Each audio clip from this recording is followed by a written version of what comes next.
Sacred Symbols, a PlayStation podcast, is brought to you by, well, you. If you want to learn how to support our show, go to colinslaststand.com.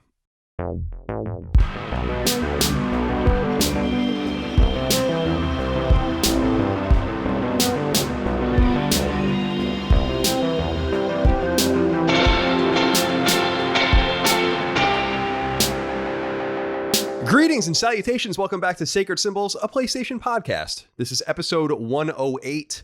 My name is Colin Moriarty. I'm joined as always by Chris, Phil Spencer's acolyte. Raygun Chris, thank you for being here with me today. How are you? I'm feeling pretty good. It's a good day, I think. Yeah. For the most part. Good. How's the apartment treating you? Good. No problems at all, which is kind of shocking to get used to. I'm very used to it's almost like that feeling of it's been a suspiciously long time since something has spontaneously exploded or gone wrong. Sure, you have the anticipation of calamity that's been instilled in you in your old roach-ridden apartment. So I'm glad that you're enjoying your new duds. Thank you, everyone out there, for joining us, of course, here on our weekly PlayStation podcast, Sacred Symbols. Like I said, this is episode 108, so we are cruising on, and I want to thank everyone, especially for joining us on Patreon at patreon.com/colinslaststand, where you can support the show, get early ad-free access to every episode, access to Sacred Symbols Plus, our Patreon-exclusive weekly episode of the show, a supplemental episode, as well as get your name in the credits. You can submit your questions, comments, concerns, thoughts, and ideas to be read on the show, and much more.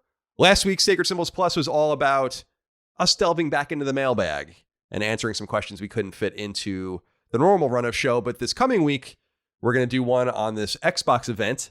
Now, I had things to do today. I actually had to go to the dentist, and I was hanging out with my sister for a little while, so I missed the event. Mm-hmm. I read the news and all of that. We'll get into it more deeply when we record Sacred Symbols Plus. But Chris, I have to ask you what you thought of the show, particularly of the Halo news, but what your ultimate takeaway was of what they showed today.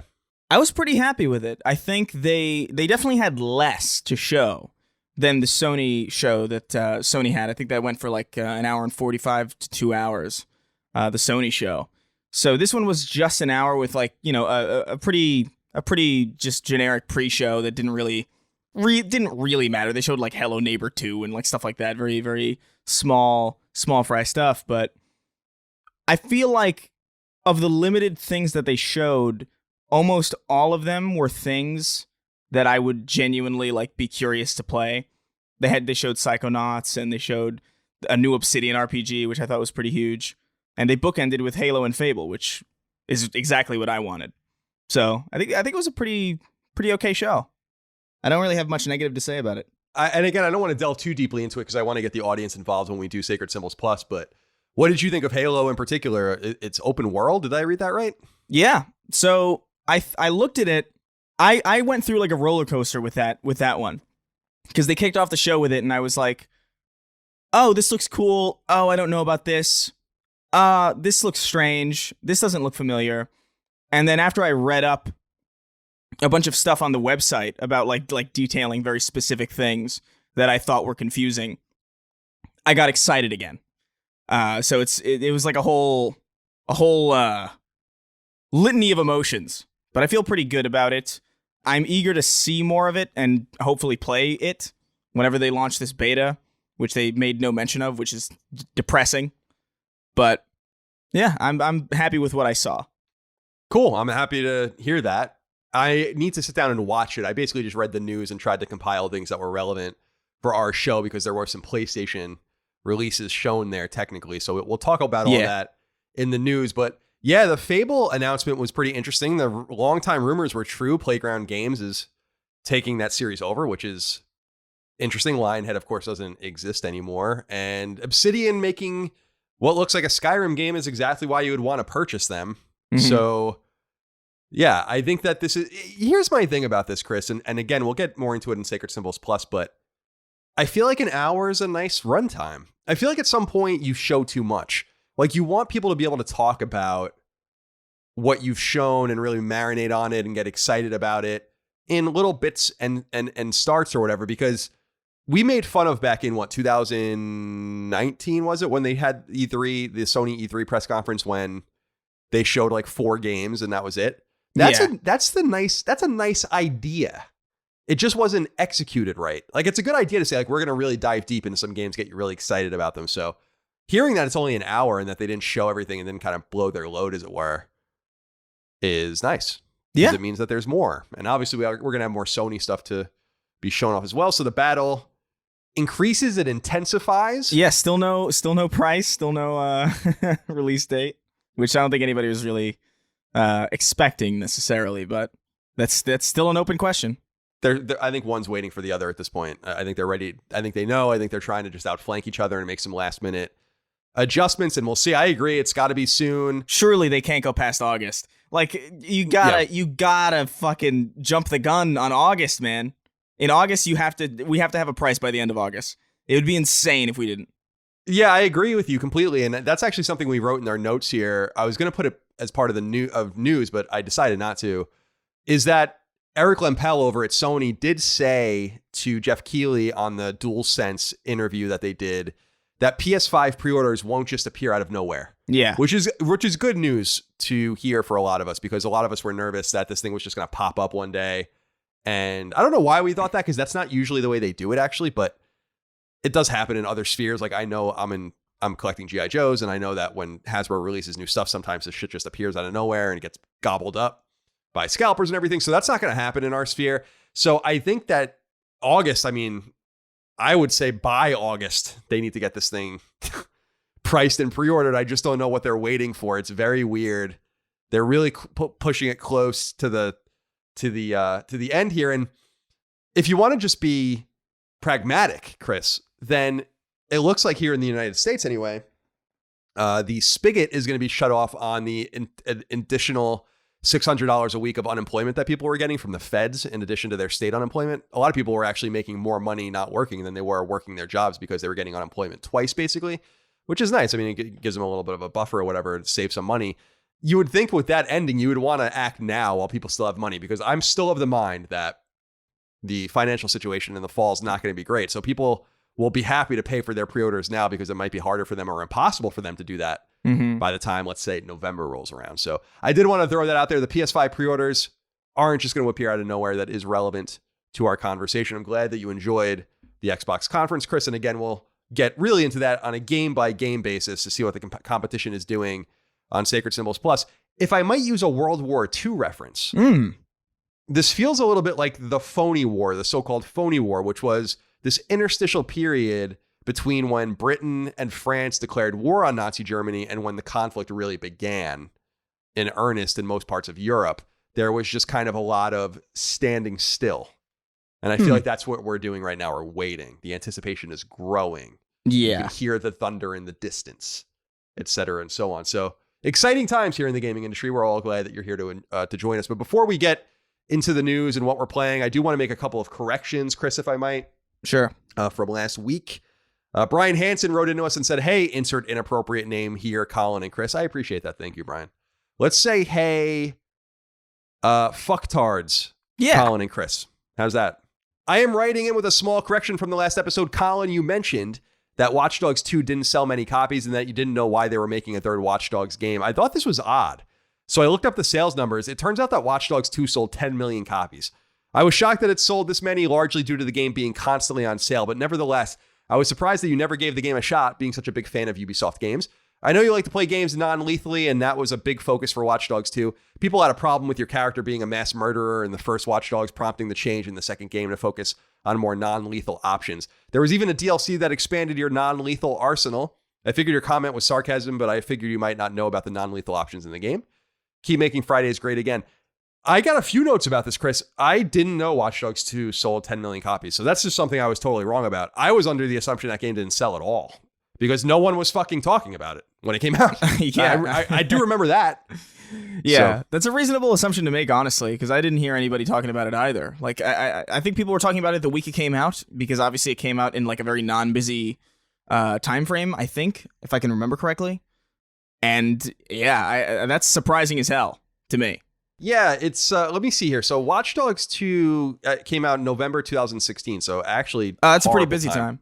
So maybe that's why I thought it didn't sell. I remember it looking pretty cool. It took place in San Francisco. I lived there at the time. It was pretty true to form.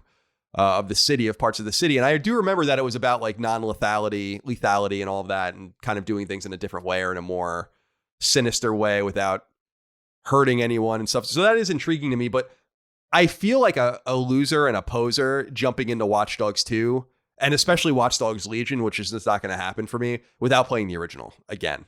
Because I played the original for a few hours. I didn't like it. It felt very half-baked. Yeah. And I just feel like, oh, so now I'm going to play Watch Dogs Legion, like the third one. I just feel like, I don't know. That doesn't rub me the right way. Gotta be honest. Right. That's fair. I beat the first one, but like I never bothered with the second one. Because I just feel like the IP in general is just not really all that interesting. It's just kind of Grand Theft Auto, but hacking, you know? It's like Mr. Robot.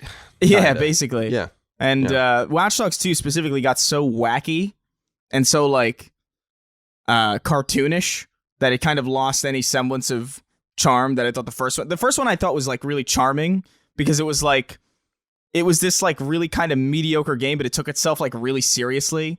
And there was like some kind of charm in that like not self-aware edginess, but it's just completely gone in the second one where you got people like with neon pink headbands that have like what is it, programmable like words on their visors and stuff, and it just, I don't know. There's one character that's just in a mask the whole time, and you're just like looking at it, it's like, this is really kind of hokey, isn't it? Yeah, I don't really understand the allure of the franchise either, but they're definitely trying. Ubisoft is an annualization or biannualization company. They're very open about not, and Activision is too, but Ubisoft is open about not making anything as a one-off.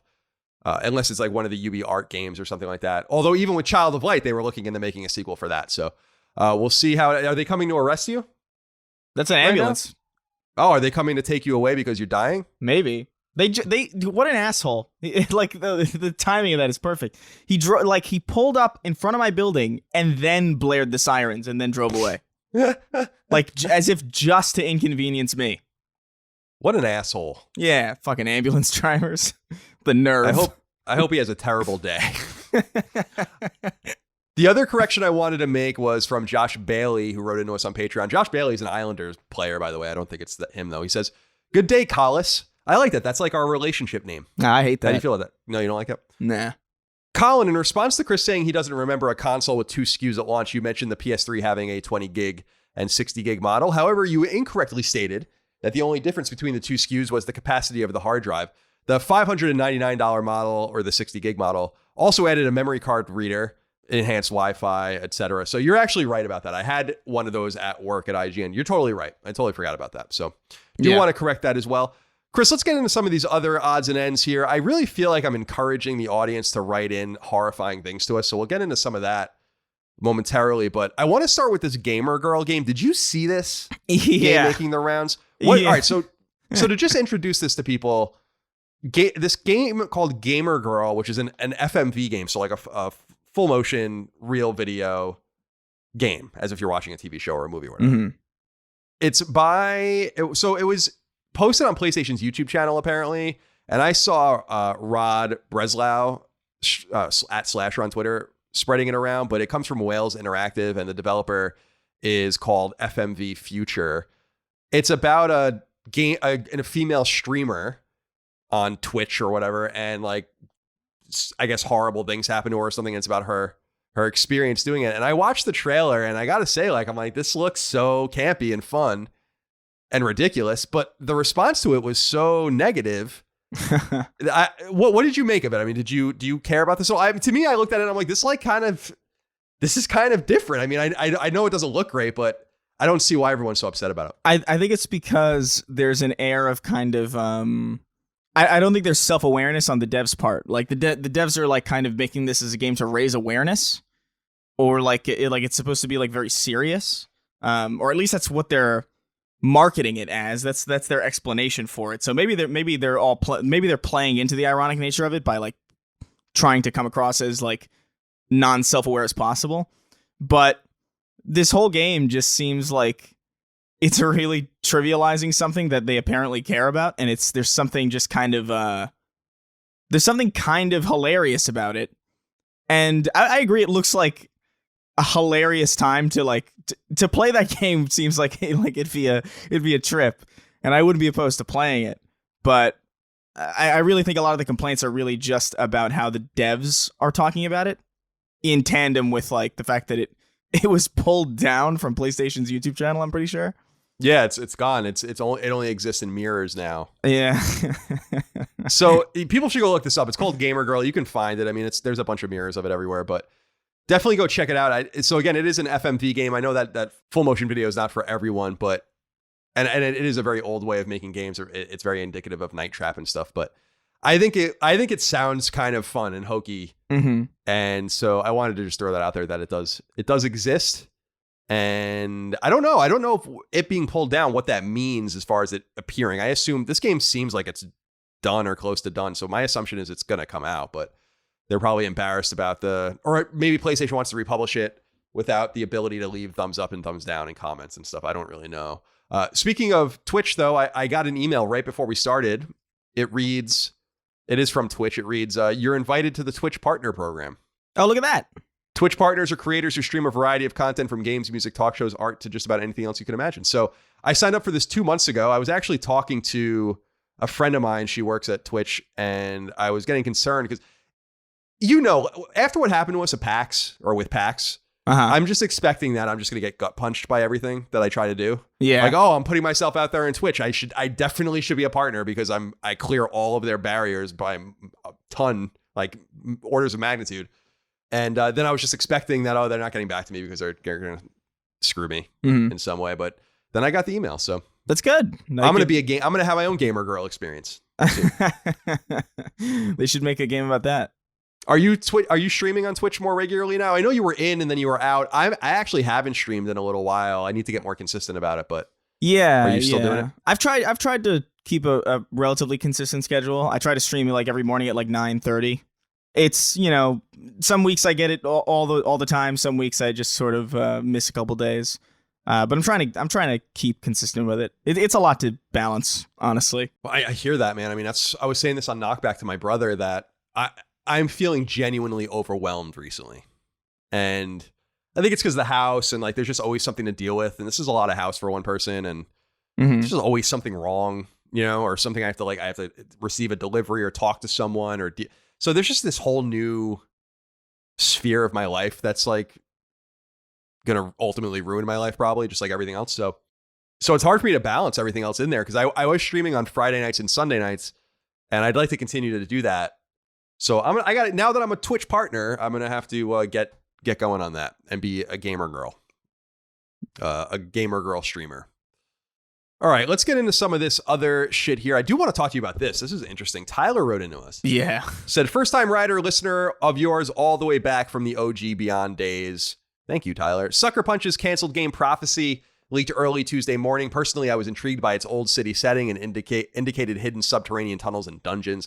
There are clear lines from this to Ghost with the first-person viewpoint in narrow passageways and parry-based combat. What do you all think of the footage? Would you have preferred getting this over Ghost of Tsushima?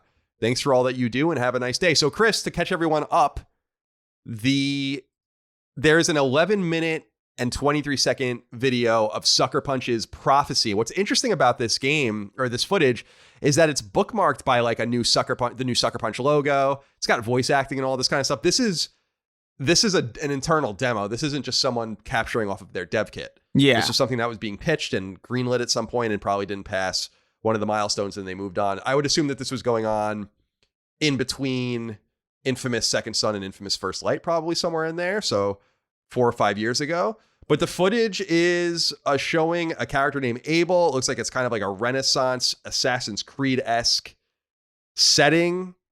And the combat is in third person, obviously. There are a lot of parallels to Ghost of Tsushima. You can see that they pulled a lot of the stuff out of this. Do you have anything to say about this footage and what you think of it? It's incredibly rare, actually, for us to get something this high quality in an internal demo format, not something from someone's portfolio or just some gameplay loop footage, but actually something that's polished and put together. It's actually a pretty rare thing. Yeah, it reminds me of the Prince of Persia thing that came out not too long ago, and how feature rich and complete that looked for a game that just doesn't even really exist.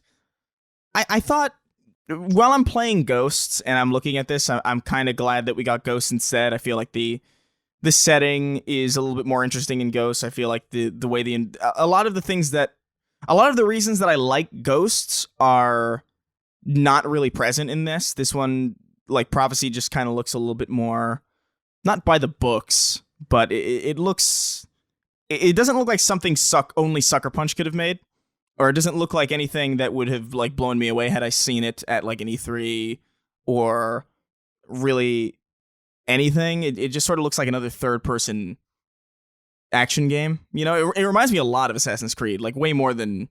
I know people are like drawing parallels to Ghosts also, but like this one just straight up reminds me a lot of Assassin's Creed. Oh, for sure. I would agree with you 100%. I saw Eurogamer referring to Dishonored a little bit too. I think that it's always interesting to see these genetic pieces of the puzzle of where they were going. Yeah. And when I'm watching it actually as we speak, just on mute, there's a lot of work done in this demo. I mean, this is not something that just happened that a few people cobbled together. This represents a game that was at some point given the okay to at least proceed to this level of polish. There's voice acting in it, lots of voice acting.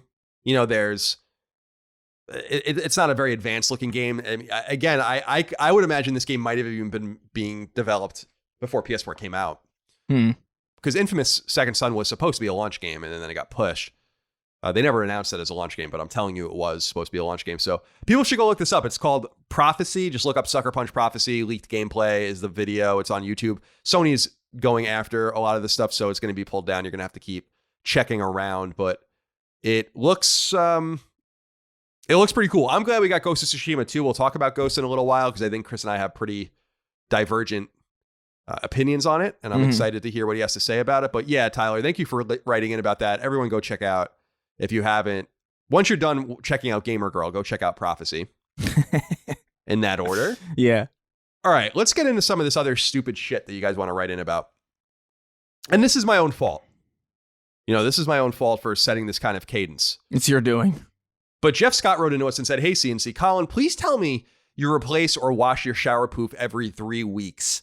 2020 has already been a throat punch of a year. I don't know if I can take the news that one of my favorite podcast hosts uses a dirty poof. I use the poof until it kind of falls apart. So I would say I use it for months. Yeah. And then I throw it away. I'm putting soap on it. So isn't it always clean, Jeff? Isn't it always clean? Can you get soap dirty? I don't know. If you put dirt on soap, it's still dirt. I don't really know. I don't know the answer. I mean, that seems like a philosophical question more than anything. Yeah, it's like really nebulous, kind of. How do you wash your body? Do you use a shower poof or do you use like a washcloth or something? No, I use soap. I know you use soap. Chris, I don't need this weird, awkward piece of fabric or like I don't need that. I can just use soap.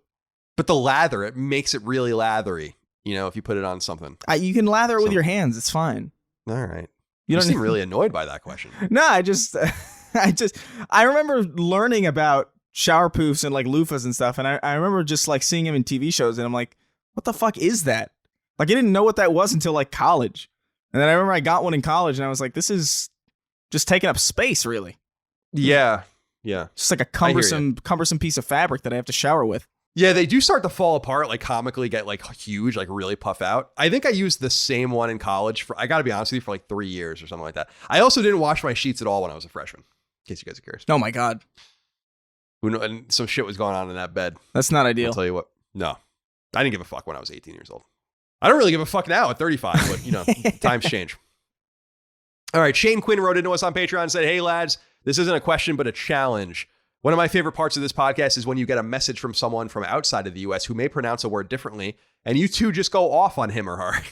As an Irishman, nothing cracks me up more than when I travel to the US with my wife and they attempt to say her name. Jesus Christ, it's the funniest fucking thing to watch her sit there and patiently wait while someone rips her name to shreds and she stupidly smiles the whole time. My challenge is this: pronounce her name." All right, so here it is, Chris. A-O-I-F-E. A-O-I-F-E. Those are 3 vowels in a row and 4 vowels total in a 5-letter name. Tons of vowels. Yeah. So A-O-I-F-E. Take a shot at that. I don't know how to say it either, so I'm going to take a shot at it as well. But that is A-O-I-F-E. A-O-I-F-E. Jesus Christ. What is that? It's just a bunch of vowels. It's Ifa?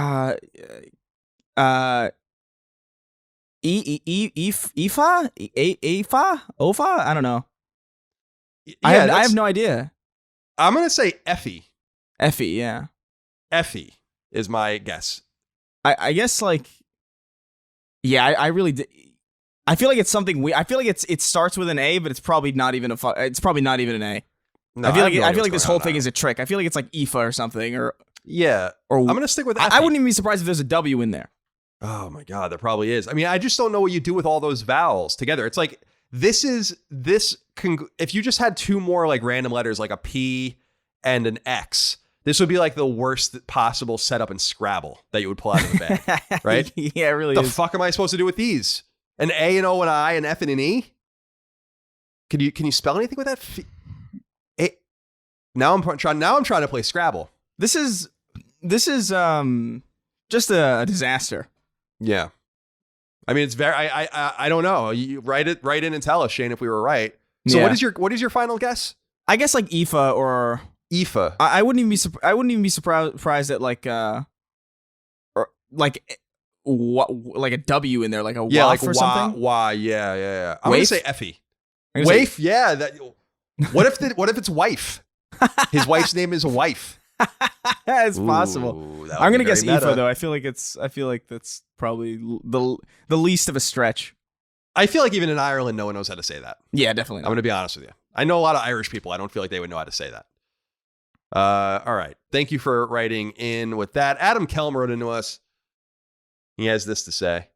Greetings, Chunky Colin and Child Size Chris.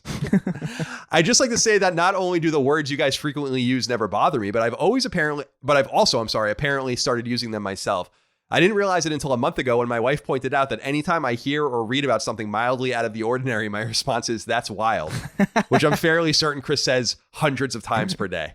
Considering I hear his sultry voice roughly 6 hours a week between both Sacred Symbols podcast as well as Snark Tank, it's no wonder his vocabulary has weaved its way into my psyche. Keep using whatever words you want. Keep making Tuesdays and Fridays great. Thank you, Adam. How do you feel about that, Chris? I like that. I like that I've because I don't know anybody else who says that's wild, so I don't really know. I don't know who brought wild into my vernacular, but I'm appreciative of it because it's mine wild. now. Yeah, it's wild. It's wild. I actually say it now, too. You've definitely rubbed off on me in that way. So I love it.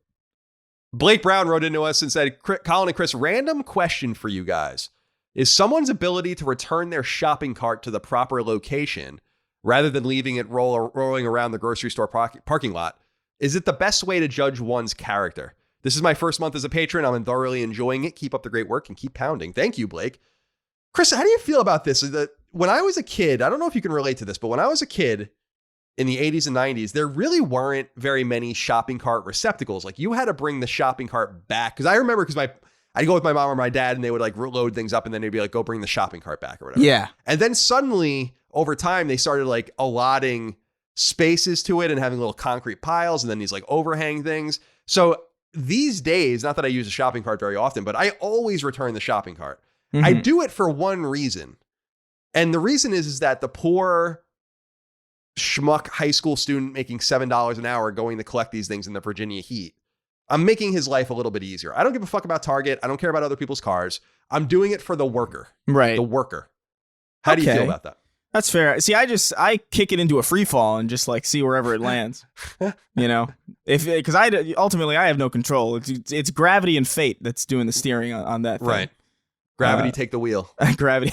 Yeah, it's so faithless and sad. But no, I bring it back typically. If I don't bring it back, if I'm like really just done with the day, typically I'll like what is it? I'll you know how like in between some parking spaces there's like that mound of like gravel and grass? Sure, you just throw it up there. Sometimes I'll put it up there because I figure like, someone's going to pool in here. They're going to need a cart. They might as well just have something right there. So both, I feel like I dispose of my carts in all the ways that I dispose of carts, I think are vaguely considerate to someone at least. Someone wins. Yeah, someone wins. Nobody loses really. No one loses. Everyone wins. Someone wins. And then there's a bunch of neutral outcomes. Yeah. As well. I understand completely what you're saying.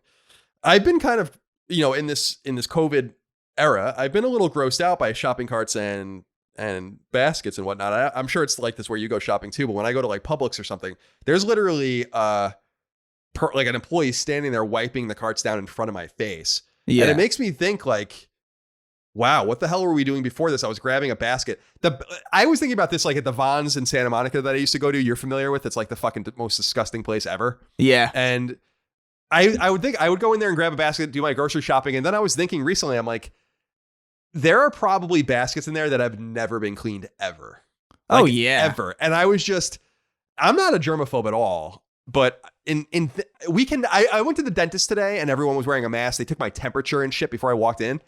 I'm like, we're never going back to some normalcy, I don't think, ever again. Like, no one's going to trust anyone anymore. It's just a fucking free-for-all out there. No, it's pretty insane. But shopping carts are particularly good. That's why I just drive my Toyota Corolla into the store. Oh. Yeah. Do you have a Toyota Corolla? No, I had one. Oh, I miss it. My mom drove it into an ocean. Oh. Which ocean? The Atlantic Ocean? Nah, just it's one of those really tiny oceans. What are they called? Lakes? Lakes, yeah. Ponds. Yeah, some pond, yeah. Yeah. Well, close enough.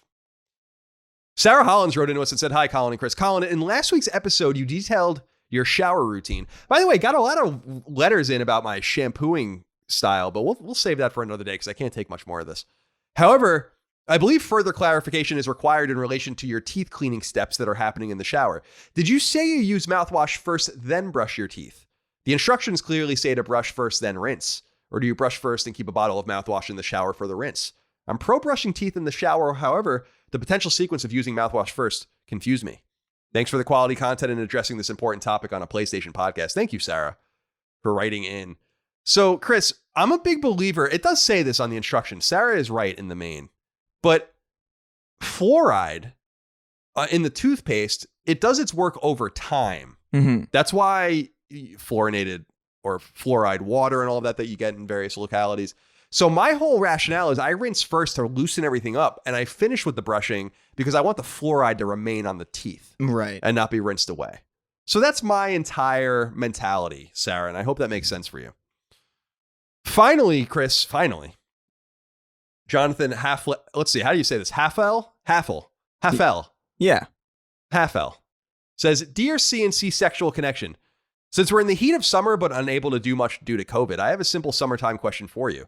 If you go to a cookout and there are burgers, brats, and hot dogs being offered, which one do you choose and why? Also, what's your favorite summer cookout side? Mine would be potato salad. It's a fine selection. Thanks, and in the words of the great Joe Dirt, keep on keeping on. Chris, are you a barbecue fan? I know people take umbrage with that term depending on where you live. So let's say cookout. Mm-hmm. So a fan of burgers, hot dogs, brats, and all that. Do you like that fare? Yeah. I enjoy it. A decent deal. There's always like a nice assortment of chips to go along with your meats. Right. Yeah. I'm a fan. I think so. Which would you choose there? A burger, a brat, or a hot dog if you had a choice? I'm a hot dog person. Typically, if I'm in a cookout scenario, I'll go for a hot dog because a hot dog is just like it's just easy to hold with one hand. It doesn't get really all that messy. It's if it's grilled, it's delicious. Especially if they do the coil cut when you when you cut the coil in the dog and then you kind of fill the coils with whatever the fuck you want.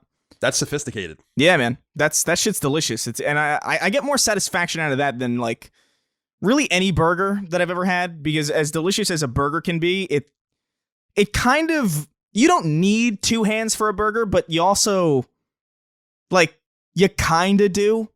And there's really no relaxing way to eat a burger. It's a very busy kind of, it's a busy barbecue food. Whereas like a hot dog is like it's a very New York kind of like, I'm on my way, you know? Sure. I got to get somewhere. Street meat. Yeah. And even if you're hanging out, it's nice to feel that like, I don't know, if a tiny alien barrels out of the sky and lands in front of you, you can just book it with your hot dog. That's a good point. I would say I would go for the burger in this array just because I'm so obsessed with burgers. But ideally, as anyone who's been to a barbecue with me knows, I'll take all three. I'm ultimately going to eat everything that's at the barbecue because I really love this array of food. Yeah. And I'm a big fan of it. Now, sides, it gets a little complicated because what comes to mind for me, potato salad's a fine side.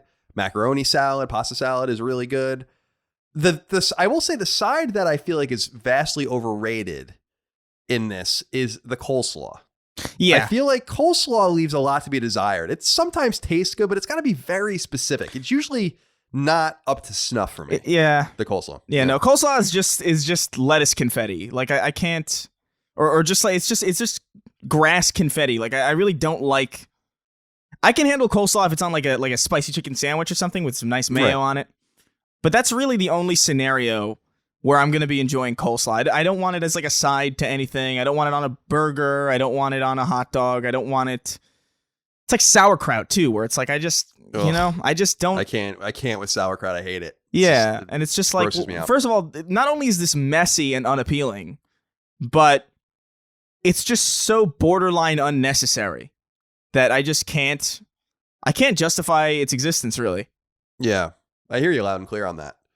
I'm going to say, I'm going to give a shout out to potato salad as long as there's no mustard in it. Some people put mustard in their potato salad, which I think is fucking weird. Yeah. And people should stop doing that. Pasta salad's really good too. My mom makes a really good pasta salad as well with, some diced up Bermuda onions and some Duke's mayonnaise and all that. Really good stuff. I got to give a shout out as well, Chris, to the baked bean. I love baked beans. Love them. Baked beans. Oh, yeah. You like baked beans? As a Hispanic individual, I'm very familiar with beans, but it's typically only in the context of if it's in a burrito or if it's in rice.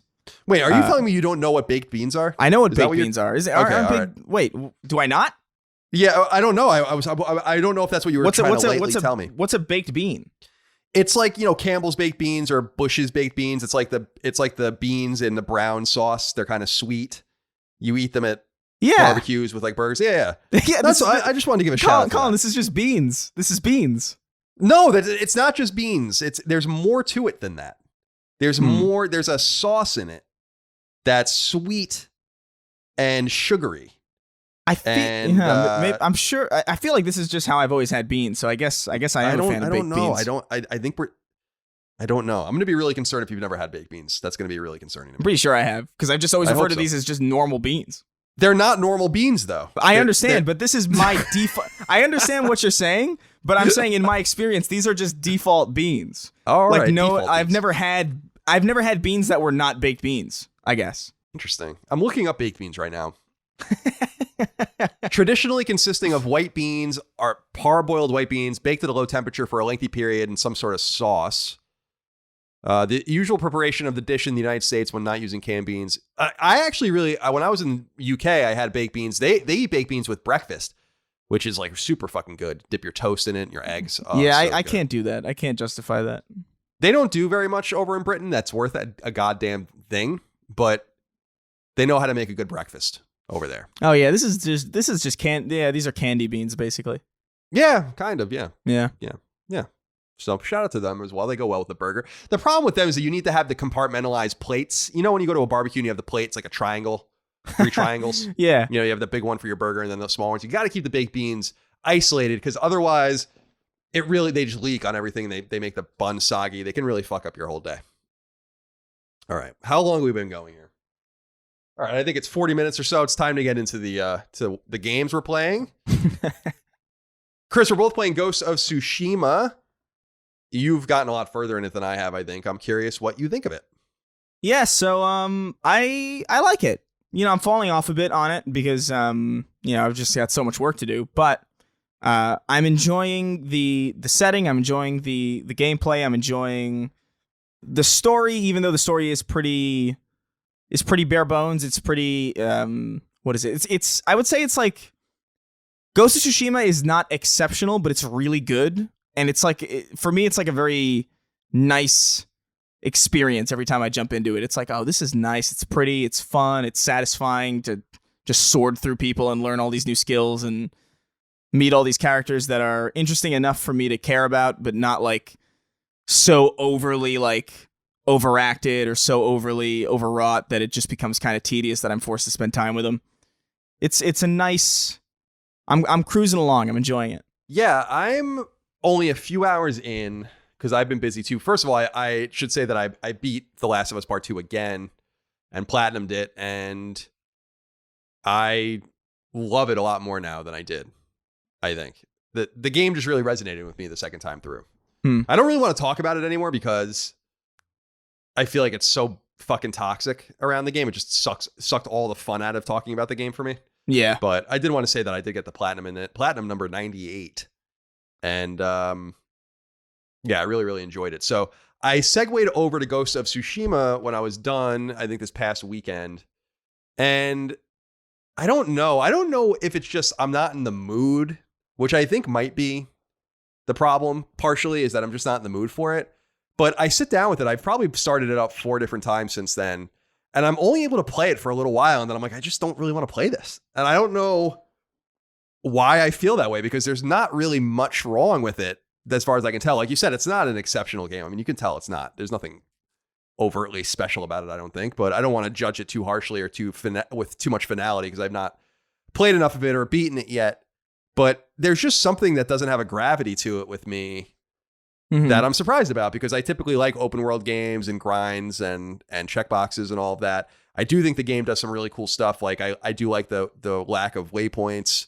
Yeah. And there's little things that the game does that are very gamey, but that I think are very satisfying. Like just walking by bamboo shoots and just picking them out of the ground by hitting a button. There's no fucking annoying animation or anything like that. Like I like that kind of stuff. I think the menus are really good. The load times are really smooth.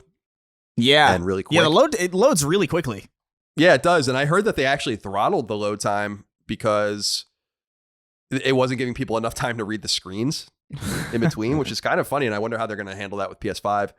But there's just, I don't know. I'm not interested in it.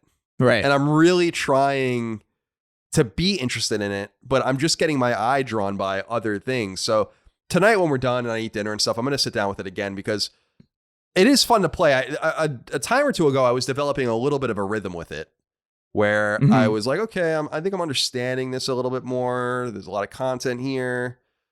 Really beautiful setting, interesting 13th century Japanese setting and the Mongol invasion, interesting antagonist. But I don't know. I'm just being honest. I don't know why it's not speaking to me. It's just I got to give it a little more time, I think. Yeah, it could just be a timing thing, man. Like sometimes there are games that I played that like don't resonate with me until like 5 years later. And then I pick it up again. That Witcher 3 was exactly that game for me. Like I picked The Witcher 3 up like it feels like 6 times. And just it didn't resonate with me until the 6th time I picked it up.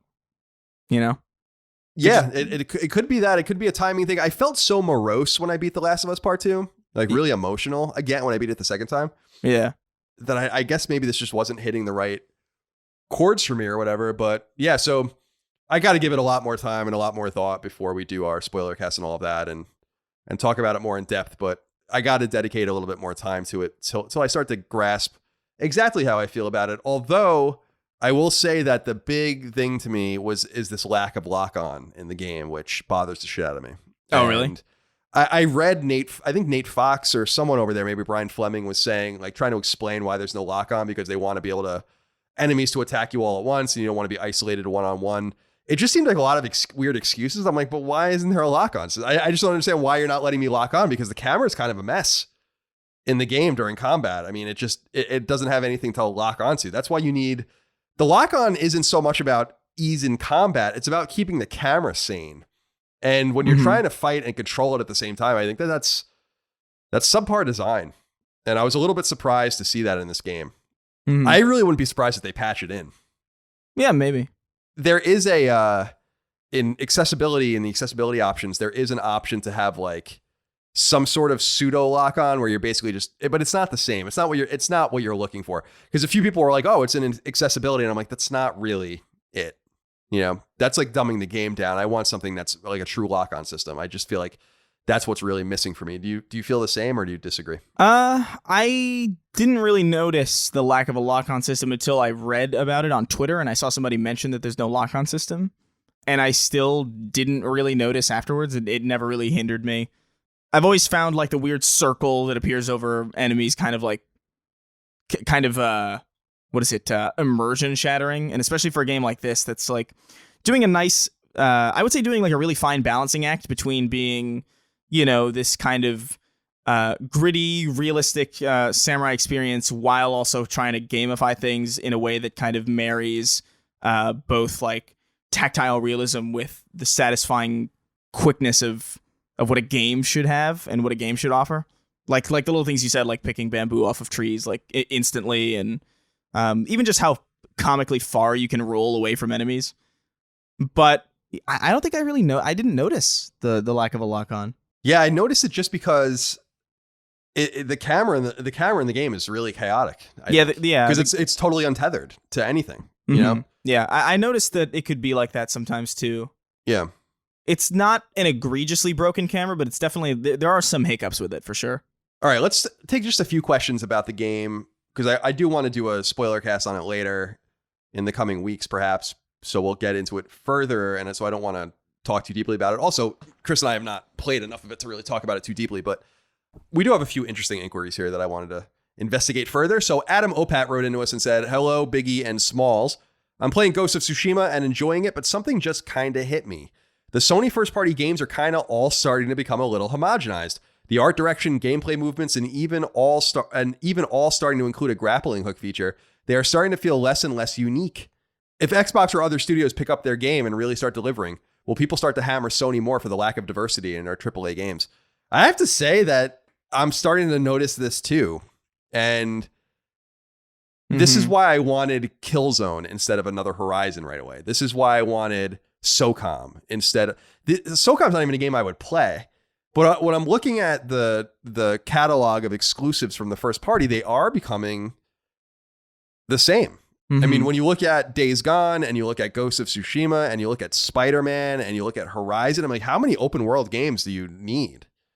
And I know that these games sell and people enjoy them, but Ghost of Tsushima certainly suffers in my mind from being the last of that bunch, where it's just like, wow, this is another open world game. You know, another open world third person action game. I like those games, but that might speak a little bit to why I'm not resonating, or why Ghost of Tsushima is not resonating with me so much, and why I'm looking for something undefined right now. Because I do think that there is this homogenization happening. Sony's realizing that games are selling in a certain way, and there are certain types of games. You look at Horizon and Spider-Man, they're pretty similar, actually. I mean, the gameplay is different, but the structure of the games are similar, and there's just a million different ways to structure a game. And then you look at Days Gone and incorporate that, and you look at Ghost of Tsushima and you incorporate that. It was so novel for Sony to have an open world action RPG, and now there's like 4 of them. So yeah. How do you feel about that? I mean, I feel like I've been talking about this since Days Gone. You know, like the second Days Gone came out, I was like, wow, another one of these.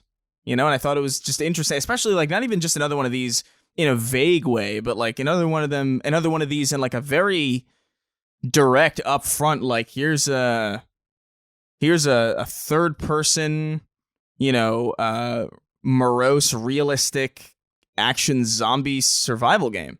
And I was like, wow, this is startlingly the same. You know, even if it was obviously like a different game, these are all different games. No one's saying that these are identical experiences. But yeah, I've noticed this for a while. And I think more and more people are going to start noticing if this is really it, you know? Like if this is all that the first party Trick Pony really has to offer. And I think a lot of this comes from the fact that, and I've said this before too, where I just feel like Sony is sometimes afraid to venture out of their comfort zone, because oftentimes when they do and they fail and it doesn't go that well, they just sort of never want to do it again.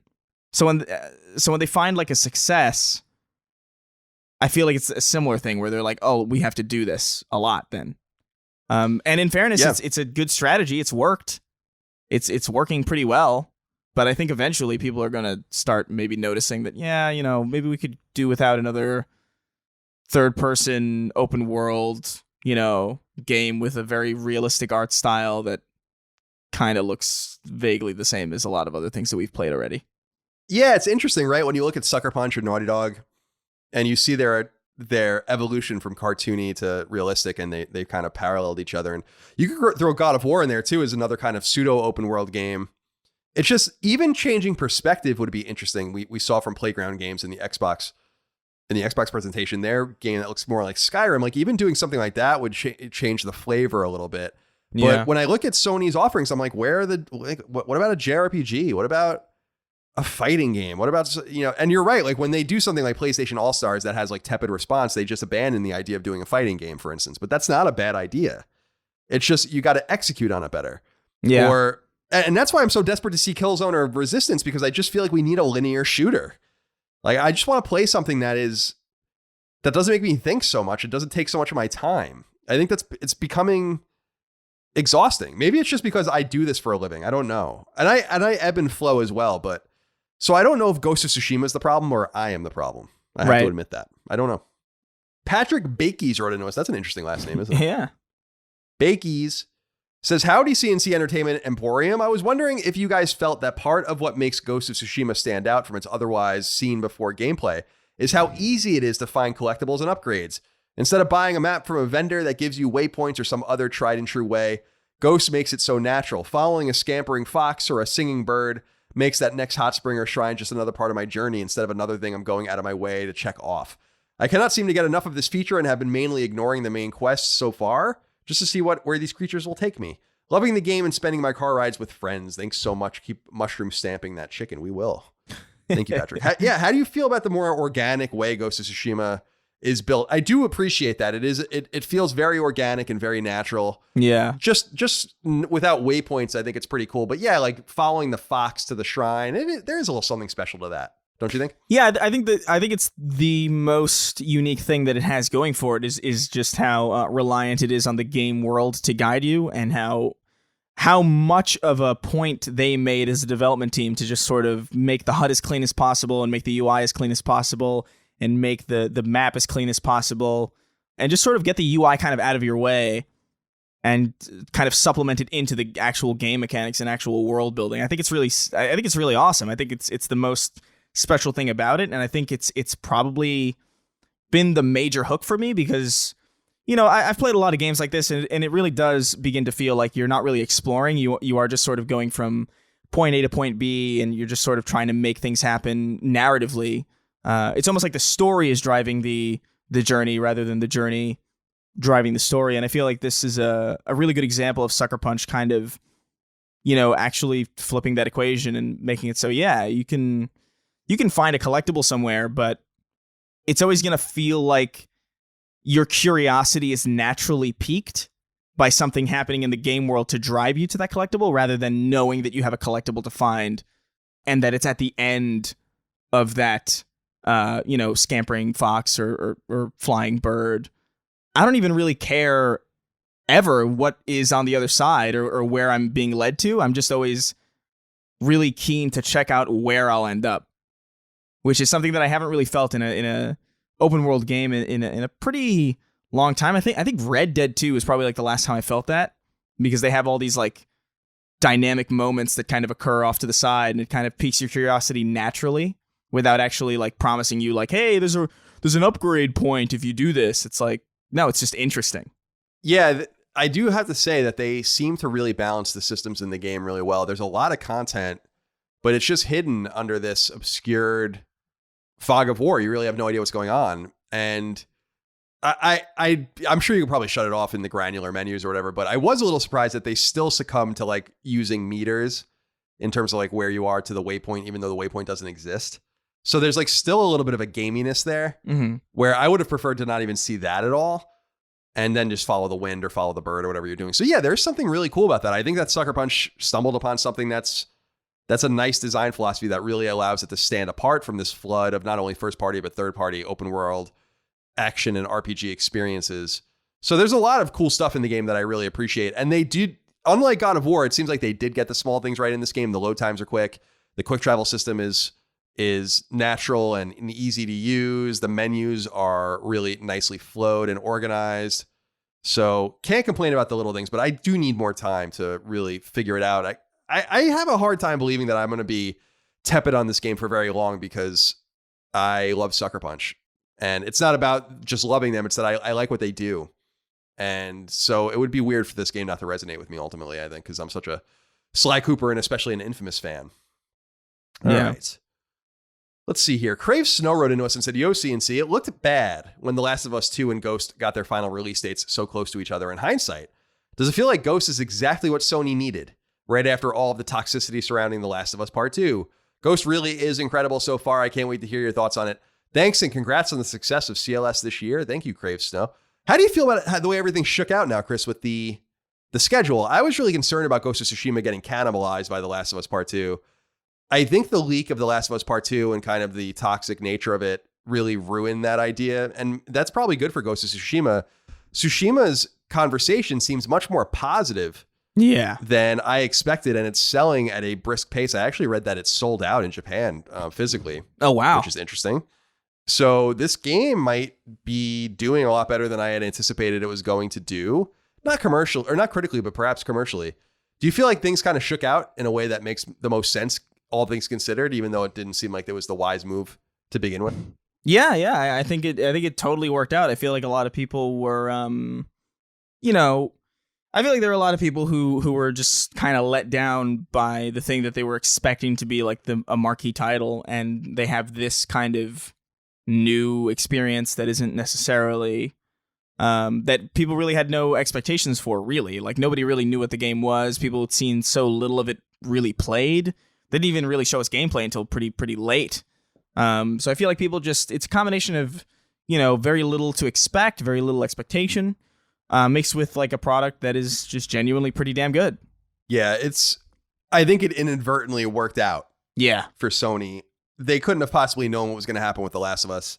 They were clearly very confident in The Last of Us because the embargo date was so early.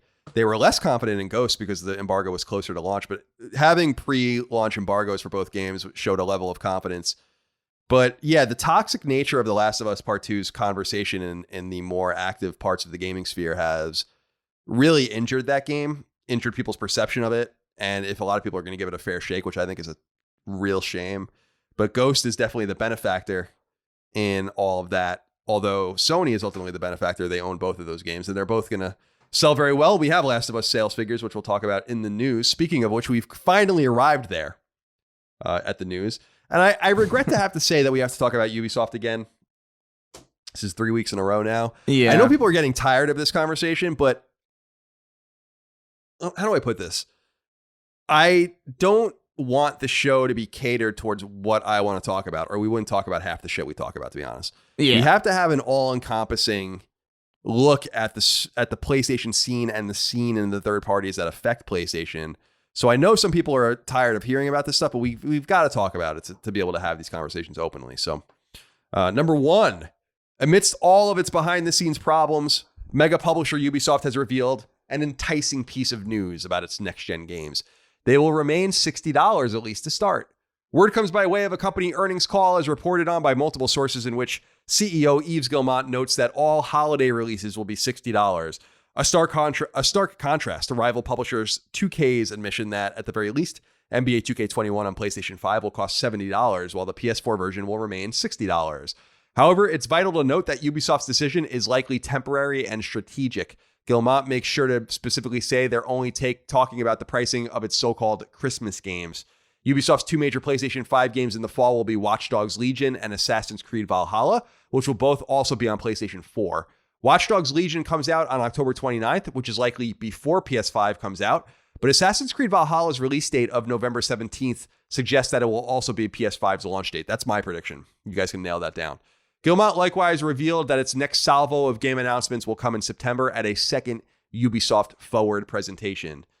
This is very interesting, and a level of AAA competition I did not anticipate seeing from the major publishers. What do you think this means, Chris? Because we were really thinking the narrative was bringing us just from 2K that games will cost $70 on PS5. For the time being, Ubisoft is saying no, its games will be $60 still. Huh. This is a pretty strategic move, I think, and I'm curious what you make of it. Yeah, I don't really know. I feel part of me is kind of annoyed because it's just like, oh my god, are we going to be paying $70 or are we not? Like I just want to have like a solid understanding of what this next generation really entails price wise for individual games, and the fact that it's kind of nebulous and off and confusing. It's just like it's getting a little irritating. Just the sheer lack of concrete answers, that we have about everything that's going to be coming down or going down in the next couple months. But I think yeah, maybe they looked at what 2K was doing and they were like, oh well, we don't have to. Like, we could potentially sell more and upstage other people if we just keep prices the same.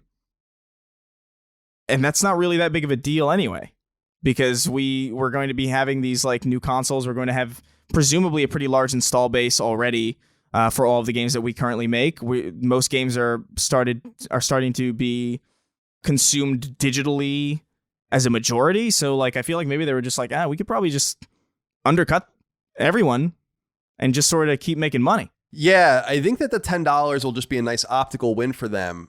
But I think two things about this.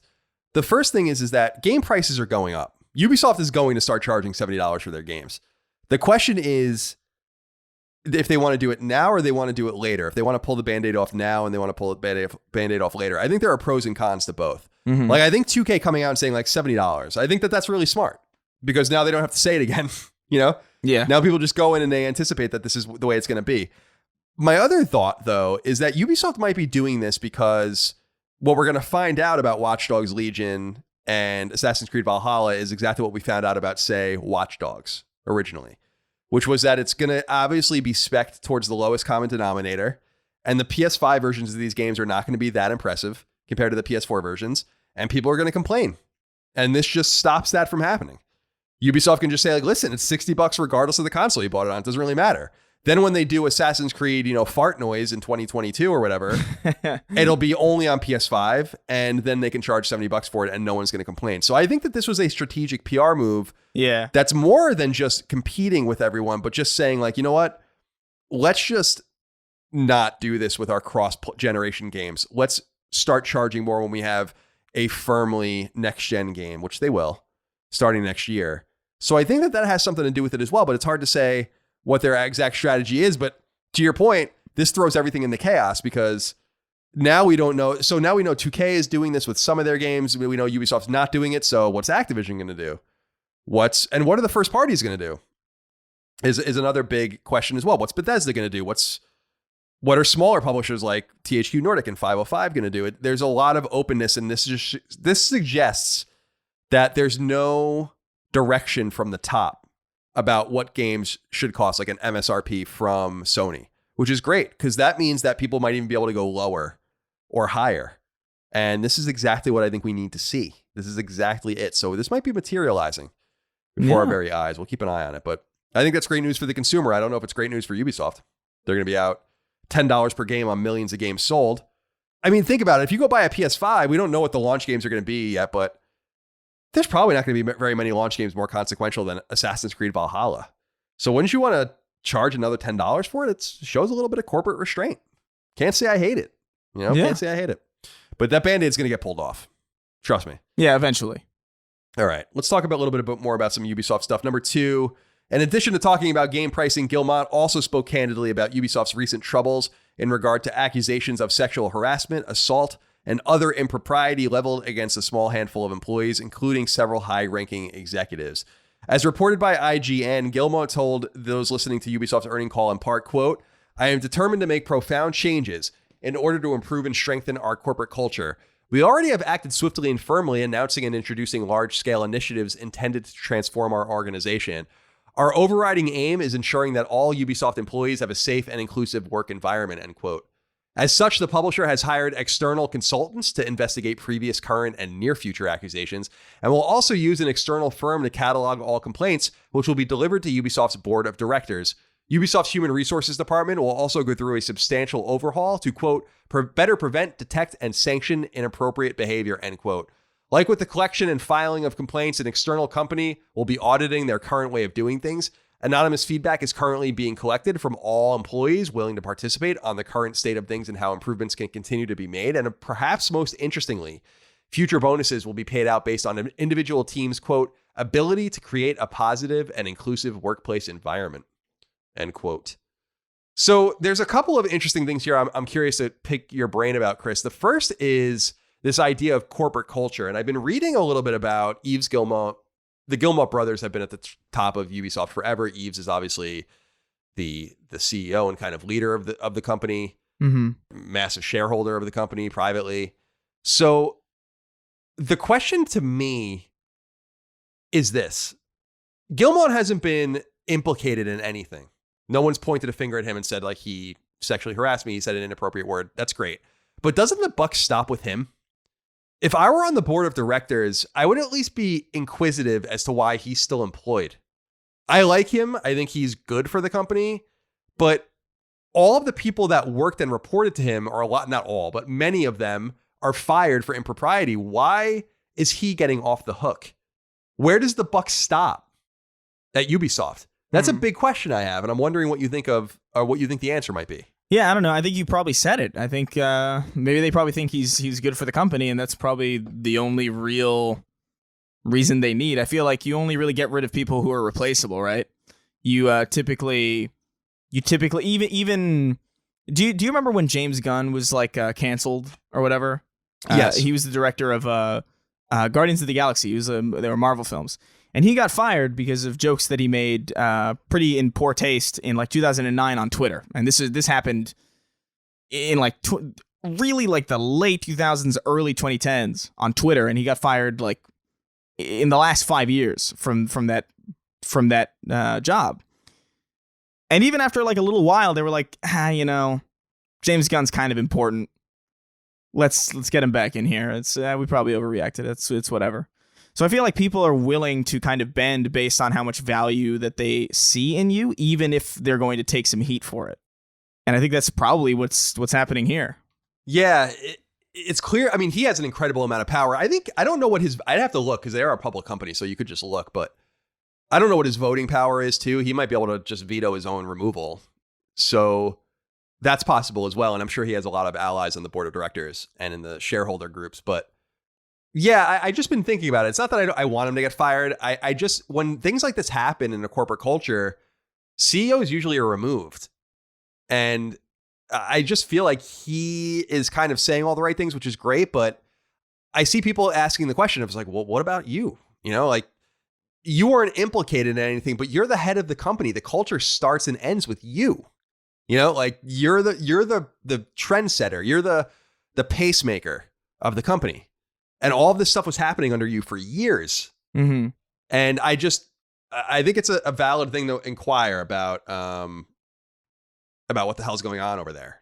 Yeah. It's cool that they're acting and changing things and trying to right the culture and empower their employees and bring out, I think, especially bringing in third-party auditors and stuff like that, external consultants. This is vital because you can't have people inside telling you what to do. You need people from the outside now to tell you what to do and how to fix things. So I just wanted to throw that out there, that I think that there's some conversation to be had about his future at the company, but it seems like his future at the company is secure. In fact, he's the chief creative officer now, acting until they hire a replacement. So he's only expanded his control of the company. But I'd be curious to know what Ubisoft employees think of that. And I know some of you listen to the show because I hear from you about other things.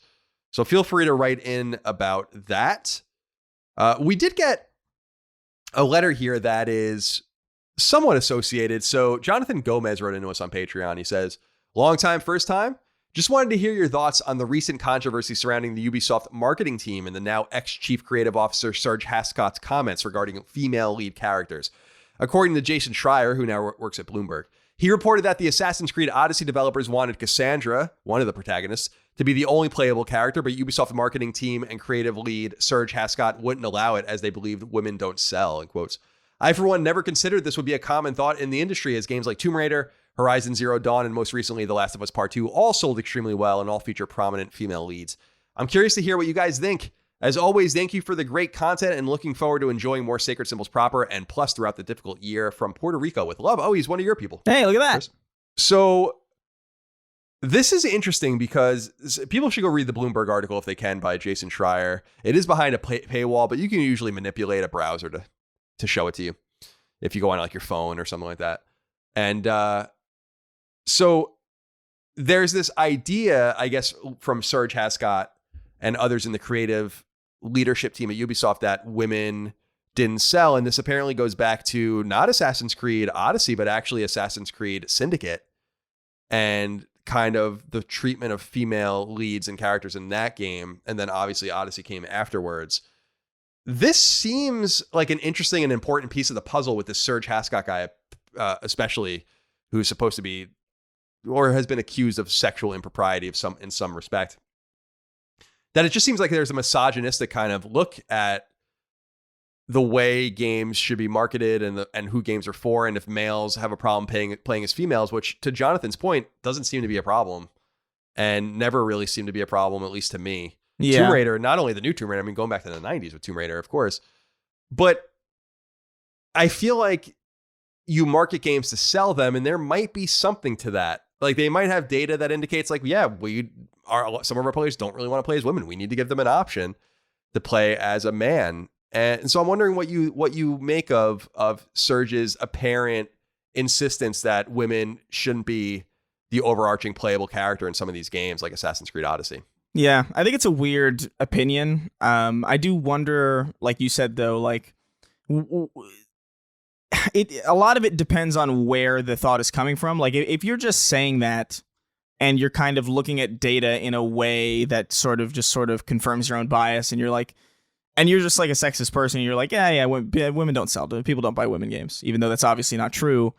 If that's the case, then yeah, you're kind of a piece of shit. But like if you're reading the data and that's what it says, or even if like maybe that's just how you've read it and it's not really like a personal vendetta against women, and you're just like interpreting real data in a way that, I mean, let's face it, is obviously flawed based on like a lot of the successes that we've seen, then I don't think it's necessarily as egregious. I just don't understand. The thing that I would say is, I just don't know how you could buy that people have a problem playing as women given so many of the successes, and I just don't really think it's all that. Wouldn't it be more interesting if you decided to take that risk anyway, because you're a publisher that makes a ton of money and you make annualized shit anyway? Like I would almost assume that if you're making games every single year, you can afford to take risks like that.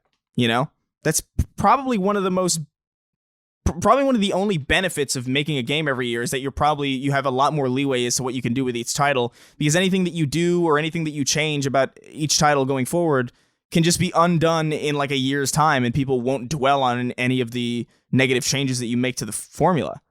Yeah. So it feels like just let them make the game that they want. I think that's ultimately the thing that bothers me, is that like the devs kind of wanted to make this very specific thing, and they were like, no, you can't do that. Women don't sell. I think that's what bugs me the most, is that the publisher was just inexplicably under this assumption that was a valid fact, when it's obviously just not the case. Like, objectively speaking. You know what's interesting about this, Chris, in terms of data that I didn't see anyone bring up, although I've not read too deeply about this specific aspect of the complaints, is that Assassin's Creed 3 Liberation, which came to Vita in 2012, starred a female lead. What was her name? Evelyn or whatever, something like that. And that game didn't sell well, wasn't received well, but it's a Vita game. So It wasn't going to sell well. Yeah, it was stranded on the Vita in the middle of, wasn't it like in the transitional phase too? Like people were like looking towards the next generation, and then you released it was in October. Yeah, exactly. 2012 was right before PS4 was announced, and they ported it to PS3 in 2014. But I guess I'm just saying, to Serge Hascott's credit, maybe they looked at that and were like, well, I guess. Yeah. I just don't know how I just don't think that's valid. You know? Yeah, I don't know how you can't just like you just pieced it together pretty simply. Like, yeah. Unless he genuinely doesn't know what a Vita is. Which is, actually kind of possible. Yeah, they just greenlit the game and they had no idea what it was even on. So I always wanted to go back and play that game, because I did play it a little bit when it came to Vita, but never did much with it. But I love Assassin's Creed 3's setting and aesthetic, so it's something that I would have enjoyed, maybe tried to enjoy a little bit more, but alas, I did not. So anyway, I just wanted to say, like, maybe they looked at that data or something, but I couldn't really think of any other female leads in Ubisoft games outside of Assassin's Creed, going all the way back to, I mean, you think about Prince of Persia and Rayman, and there's really, none of the Tom Clancy games, really. Yeah, they never really. You could be like a female character in like Rainbow Six or something, but yeah, they never really even tried. So I don't even know how they would have data for that. And Watch Dogs obviously has a white protagonist and then a black male protagonist in the second one, I think. Yeah. Now you can be anyone in this new one. So yeah, I don't know. I wanted to try to at least play devil's advocate, but I'm kind of tricking myself out of even doing that. All right. Number 3. Sony-owned developer Insomniac Games made a brief but relevant announcement about its PS5 launch game, Spider-Man Miles Morales. There will be an optional performance mode that will allow the game to run at 60 frames per second in 4K resolution. That's literally all the relevant tweet from Insomniac's official Twitter account said, with perhaps the operative word being optional. Website Eurogamer breaks down the announcement a little more, albeit speculatively. The use of the word optional indicates that in its standard mode, Miles Morales will likely run at 30 frames per second, but allows intensive effects like ray tracing, which will almost certainly be turned off in performance mode in order for the game to achieve 60 frames. Typically, textures and resolutions are sacrificed to achieve higher frame rates, which is what makes the admission of 4K resolution so interesting. It's also interesting considering Sony seems to continue to be aiming for 30 frames per second from what we've seen out of its first party for PS5 so far with games like Horizon Forbidden West and Ratchet and Clank Rift Apart. I don't really quite get this. How are they going to do 60 frames at 4K?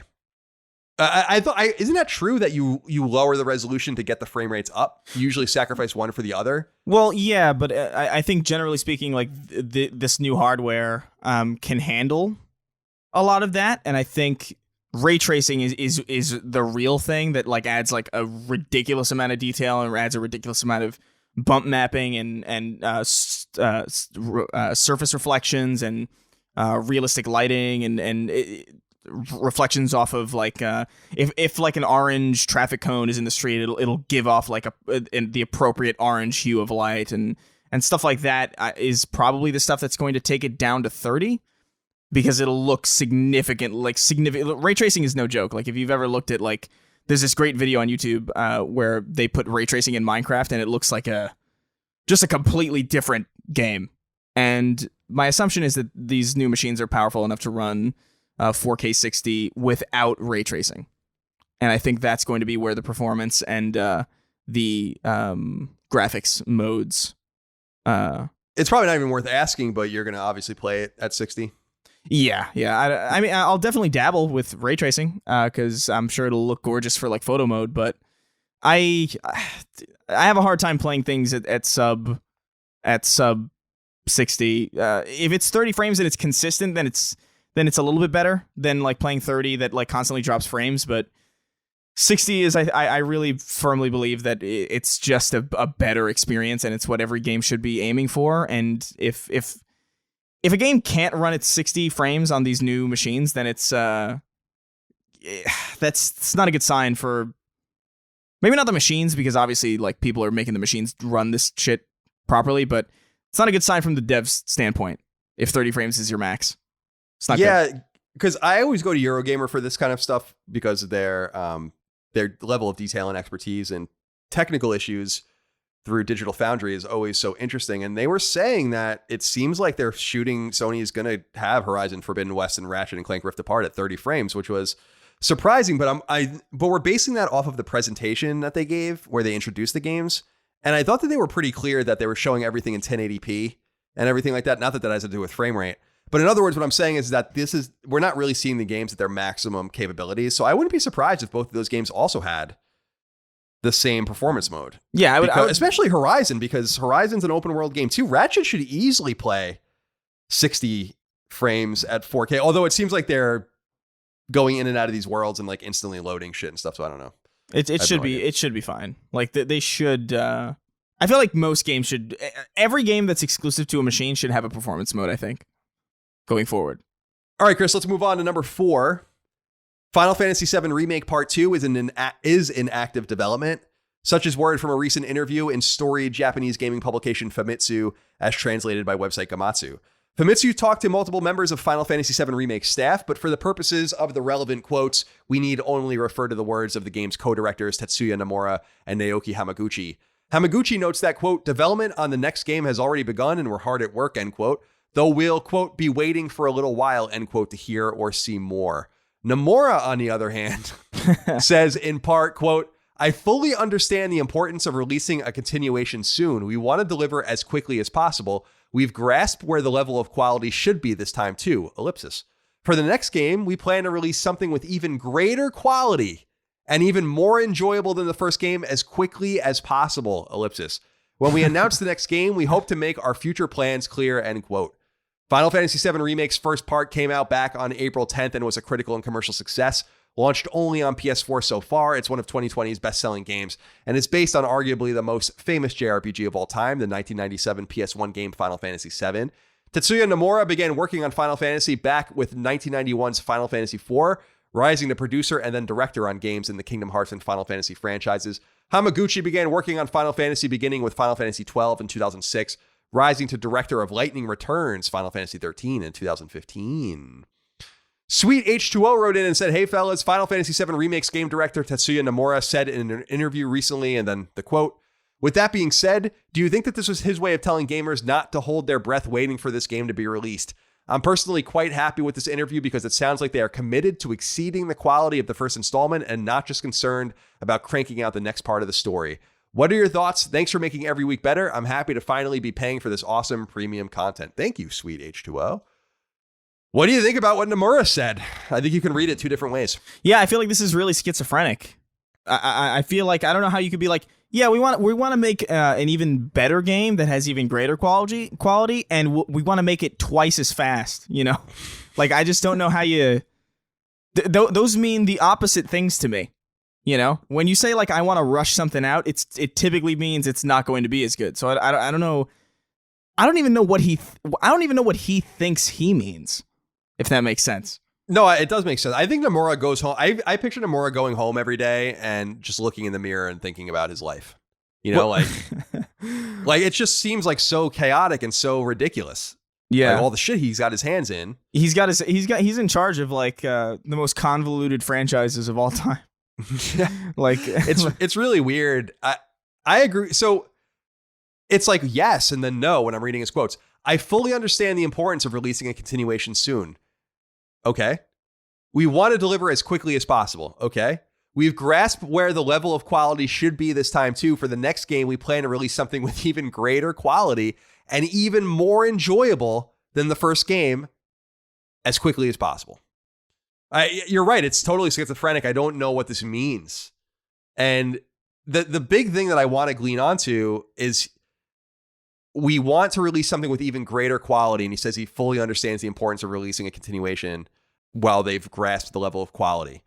This to me, like he's saying, half the things he's saying, I'm like, yes, this is great. You understand what makes this game tick. It is the absurd level of attention to detail and quality in the game. That's what matters. But you want to do it as quickly as possible. How? How are you going to do it quickly? Yeah. We're not going to get this game for 3 or 4 years. Yeah, maybe that's quickly to them. I don't know, man. Like, they're not going to be able to do what they did with the first iteration in 2 years. Yeah, no. I just don't understand it. Because even people are saying, well, they've been working in the engine. That's true. They have the character models and all that. That's true. But that's about it. I mean, Midgar is useless once you leave it. You don't really go back to it in any meaningful way. They have to start building out the world now. More characters are going to be introduced, like Yuffie, Sid. Yeah, there's Kate a bunch Sith. of character models that they still don't have. Right. And then, so like, I just don't understand what the fuck is going to happen here. They need someone outside of Nomura and his people to talk about what the plan is, because it's important to know what are you going to do? What are you aiming to do? How many parts is it going to be? How fast do you want to get it out? What do you mean by you understand the quality, but you also want to get it out quickly? You can't do both. You can't. There's no way you can get this game out in the next 2 or 3 years and have it be the same quality of Final Fantasy VII Remake. So I continue to be mystified, befuddled by what they're doing. And it's annoying the shit out of me because this should be something that should be nailed down internally. Nailed down. Yeah. Stop letting Nomura talk to Famitsu, because this is how we keep getting these weird quotes. You know, like just go away. I don't want to hear from you anymore. It really is just all over the place. I don't get it. Like, don't you have a Kingdom Hearts game to work on too? Like, just you're busy. Don't talk anymore. Let the marketing people figure this out, especially in the West. Like, communicate. That's the other thing is like, stop with the pseudo communication to the world through Famitsu and then through translations. Like, talk to us too. I hate to say it, but Final Fantasy is bigger in the West than it is in Japan. You know, it's more important that we understand what's going on. This isn't Dragon Quest. Yeah. You know, like I don't know. We'll talk about Dragon Quest in a little while too. Number 5, the MPD Group has revealed June 2020's best-selling video game software in the United States across platforms and formats, and not surprisingly, a familiar game is at the top of the list. The Last of Us Part 2 was the best-selling game of the month, having only been available out of 11 days of that month, with Call of Duty Modern Warfare coming in at number 2, and Switch-exclusive Animal Crossing New Horizons coming in third. It's important to note that Nintendo does not count digital sales for their games on MPD, so it's entirely possible Animal Crossing was the best-selling game of the month. Just wanted to throw that out there. Other notable games on the list include Minecraft Dungeons at 10, Star Wars Jedi Fallen Order at 15, Borderlands 3 at 16, and SpongeBob SquarePants Battle for Bikini Bottom Rehydrated at 19. Call of Duty Modern Warfare remains the best-selling game of 2020 so far in the States, with Animal Crossing at 2 and The Last of Us Part 2 at 3. Other notable games on that list include Final Fantasy VII Remake at 4, Dragon Ball Z Kakarot at 7, MLB The Show 20 at 8, and Resident Evil 3 Remake at 9.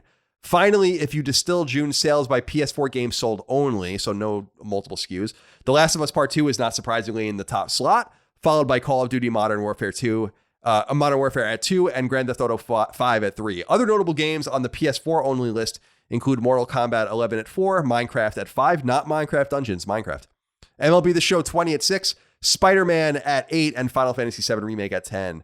Despite the controversy and negative press pre-release, I should say, The Last of Us Part 2 is the second biggest launch of a Sony-published game in PlayStation 4's history, trailing only Spider-Man, and is already PS4's fourth best-selling exclusive in gross revenue, trailing only Spider-Man, God of War, and Horizon Zero Dawn. The Last of Us sales surprise you at all, Chris? That it's selling very briskly, even though it's been very controversial on the internet.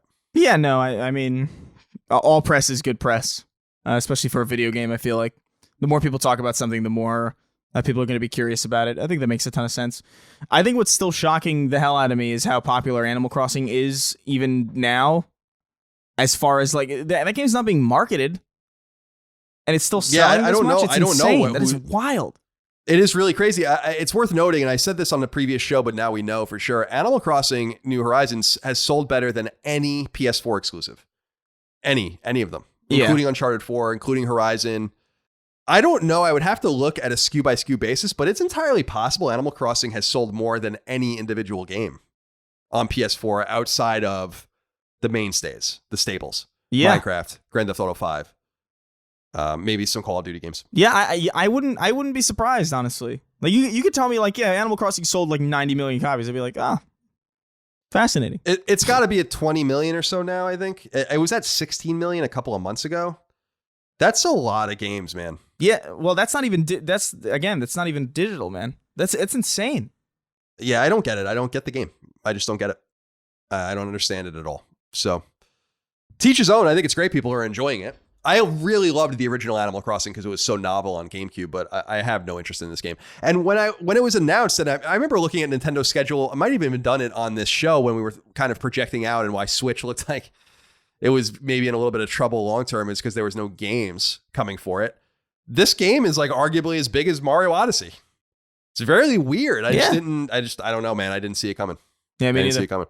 So it either shows that this game is authentically great or people are really hungry for Switch games. But either way, that's a good problem for Nintendo to have. So yeah, congratulations to them. And of course, congratulations to Naughty Dog for the brisk selling Last of Us Part 2. Number 6, publisher/developer Atlus has made a surprising announcement. Its PlayStation 2 era JRPG Shin Megami Tensei Nocturne is being remastered and launched on PlayStation 4, though we'll have to wait until 2021 to receive it here in the West. It'll be launched under the slightly modified name Shin Megami Tensei 3 Nocturne, and back upon its release on PS2 in the West in 2004, it was the first time the series ever left Japanese shores. The original game in the franchise, Digital Devil Story, came to Famicom back in 1987, followed up by a Super Famicom sequel in 1994 with interstitial games in between. It's more recently known for being a Nintendo DS series, most notably with Shin Megami Tensei 4 launching in 2013, and with a 5th core game planned exclusively for release on Switch in 2021. Atlus revealed this news at the same time it revealed that its even more popular, though unassociated JRPG franchise Persona is seeing new sales heights. Persona 5 Royal, the special edition of the mega popular PS3 and PS4 JRPG Persona 5, has surpassed 1.4 million sales worldwide. So this was surprising because they announced two things at the same time with Shin Megami Tensei, which is a pretty beloved JRPG series with the nerds out there. Mm-hmm. The new one is only coming to Switch. That's it. So Shin Megami Tensei 5 is a Switch game, but Shin Megami Tensei 3's remake is coming to PS4 and Switch. A little confusing, but a little weird. Well, this might be Atlus's way of playing nice with Persona and with Shin Megami Tensei by giving one of them to Nintendo and one of them to Sony. That's kind of the way I read it.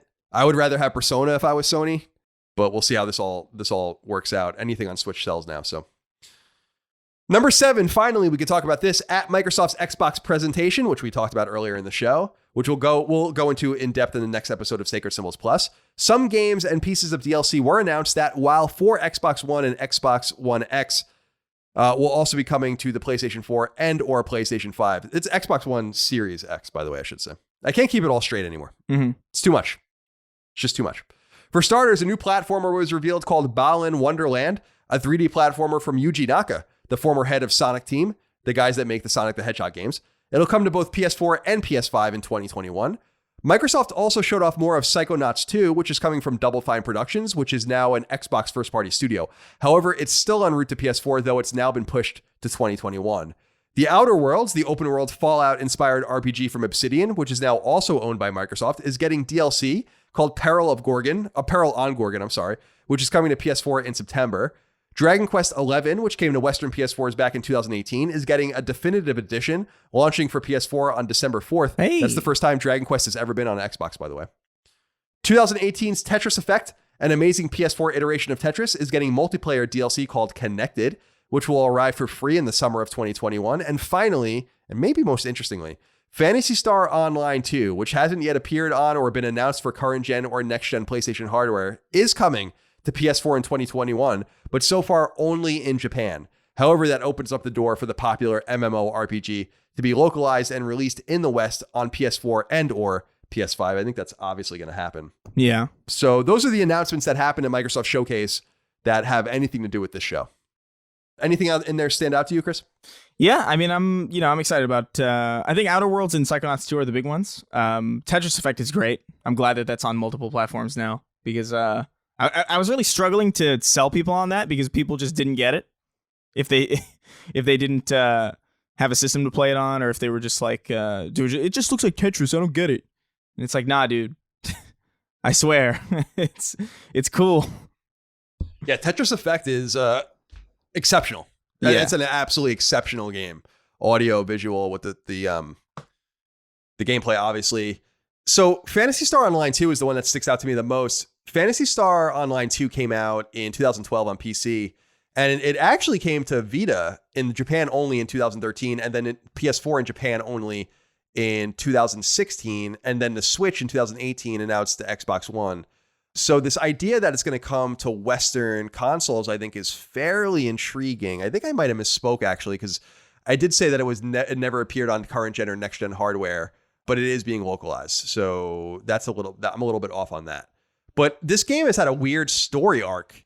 I really feel like we should have gotten it on Vita in 2013. I think it would have been a really big niche hit for the console or for the hardware. But nonetheless, Phantasy Star Online 2, I'm keeping an eye on that. And since we have that Sega connection now with Yuji Naka working on Balan Wonderland, that's a big get to, although it is not an exclusive. It is also coming to PlayStation consoles. Mm-hmm. So again, we'll go into all of that much deeper and the bigger games, Halo, Fable, all of that on Sacred Symbols Plus. Yeah. Number 8, Madden NFL 21 is preparing for the imminent change of Washington, D.C.'s football franchise's name. As reported in recent weeks, the Washington Redskins will be changing its name after years of controversy and after 2 decades of persistent vows from the team's owner, Dan Snyder, that he wouldn't abandon the Redskins moniker. This year's Madden is due out in about a month on August 28th, and publisher Electronic Arts has revealed that while it waits for official word on the team's new name and logo, it is removing the Redskins name and logo from the upcoming game and replacing it with generic iconography until the permanent name swap is made. In a statement made to Kotaku, EA said, quote, "We are pleased to see Washington's decision to change their team name and visual identity. We are quickly working to update Madden NFL 21 to feature a generic Washington team while we await final word on the updated team name and logo design," end quote. The Redskins go back to 1932 when they were originally known as the Boston Braves, and the team became the Boston Redskins in 1933 before moving to Washington in 1937. So Madden will reflect this big story in the NFL. I don't know if you've been following it, Chris. I'm sure you haven't been, but how do you what do you think about this Redskins name controversy? This has been a thing that's engulfed my entire fandom in football the entire time I've been a fan. Oh, really? It seemed like it was never going to happen. Do you find that to be an offensive or racist name? I mean, I'm not Native American, really. Like I have roots, obviously, in Taino, like shit. But like it's you look at the name and you look at the logo and you're like, you know, that I could see. I understand the issue with it. Yeah, and I don't think really much is lost in changing a name like that. If it was like, I don't know, I've seen people get offended over way less. You know. Sure. My opinion on this has changed over the years. It was said that a lot of Native American groups polled over the years actually didn't find the name offensive at all. And so I used to kind of defer to that. But in really just thinking about it, it's like it's kind of a ridiculous name. Like in terms of like, I don't think the name Cleveland Indians is really offensive or Atlanta Braves or whatever. I don't think those are offensive names. Yeah. The Chiefs. But Redskins, I can understand why that's offensive. It's funny you brought up the logo because I think the logo is actually awesome. I don't think the logo is really offensive at all, but they're going to have to probably get rid of both of them because you'll appreciate this. The big story in football with this name change is that in anticipation of this, people like various just random people have been going to the USPTO, which is the trademark office, and just trademarking like every possible name. and so there are like dozens of people that own hundreds of possible Washington Redskin replacement names. And that's apparently causing massive problems with them changing the name. Like anything you could possibly think of is taken. And it's fucking hysterical. Like I love it. I just love that that's happening. And people might remember too that this was actually overturned by the Supreme Court a couple of years ago, but names that were deemed racist or inappropriate were not able to be trademarked. So for a few years, the Redskins, anyone can sell Redskins merchandise in the world, in the United States, without getting in trouble. Oh, wow. Because they literally lost the trademark to the name. And so there was this like Wild West shit with Redskins merchandise where anyone could sell it. And then that was reversed a couple of years ago. But I always thought that was funny too. If I were the owner, if I were Dan Snyder, I would want to change it because not only does it win you PR and kind of get this albatross off your back, but you can sell all new merch to your fans. Everyone's gonna have to buy new jerseys. Everyone's gonna have to buy new T-shirts, hats. I'd be thrilled to fucking change the name. It's not every day that you get the opportunity to change a name, and that doesn't happen. Like the Jets have been the Jets since 1960. They used to be the Titans, but it's like see it as dollar signs, my friend.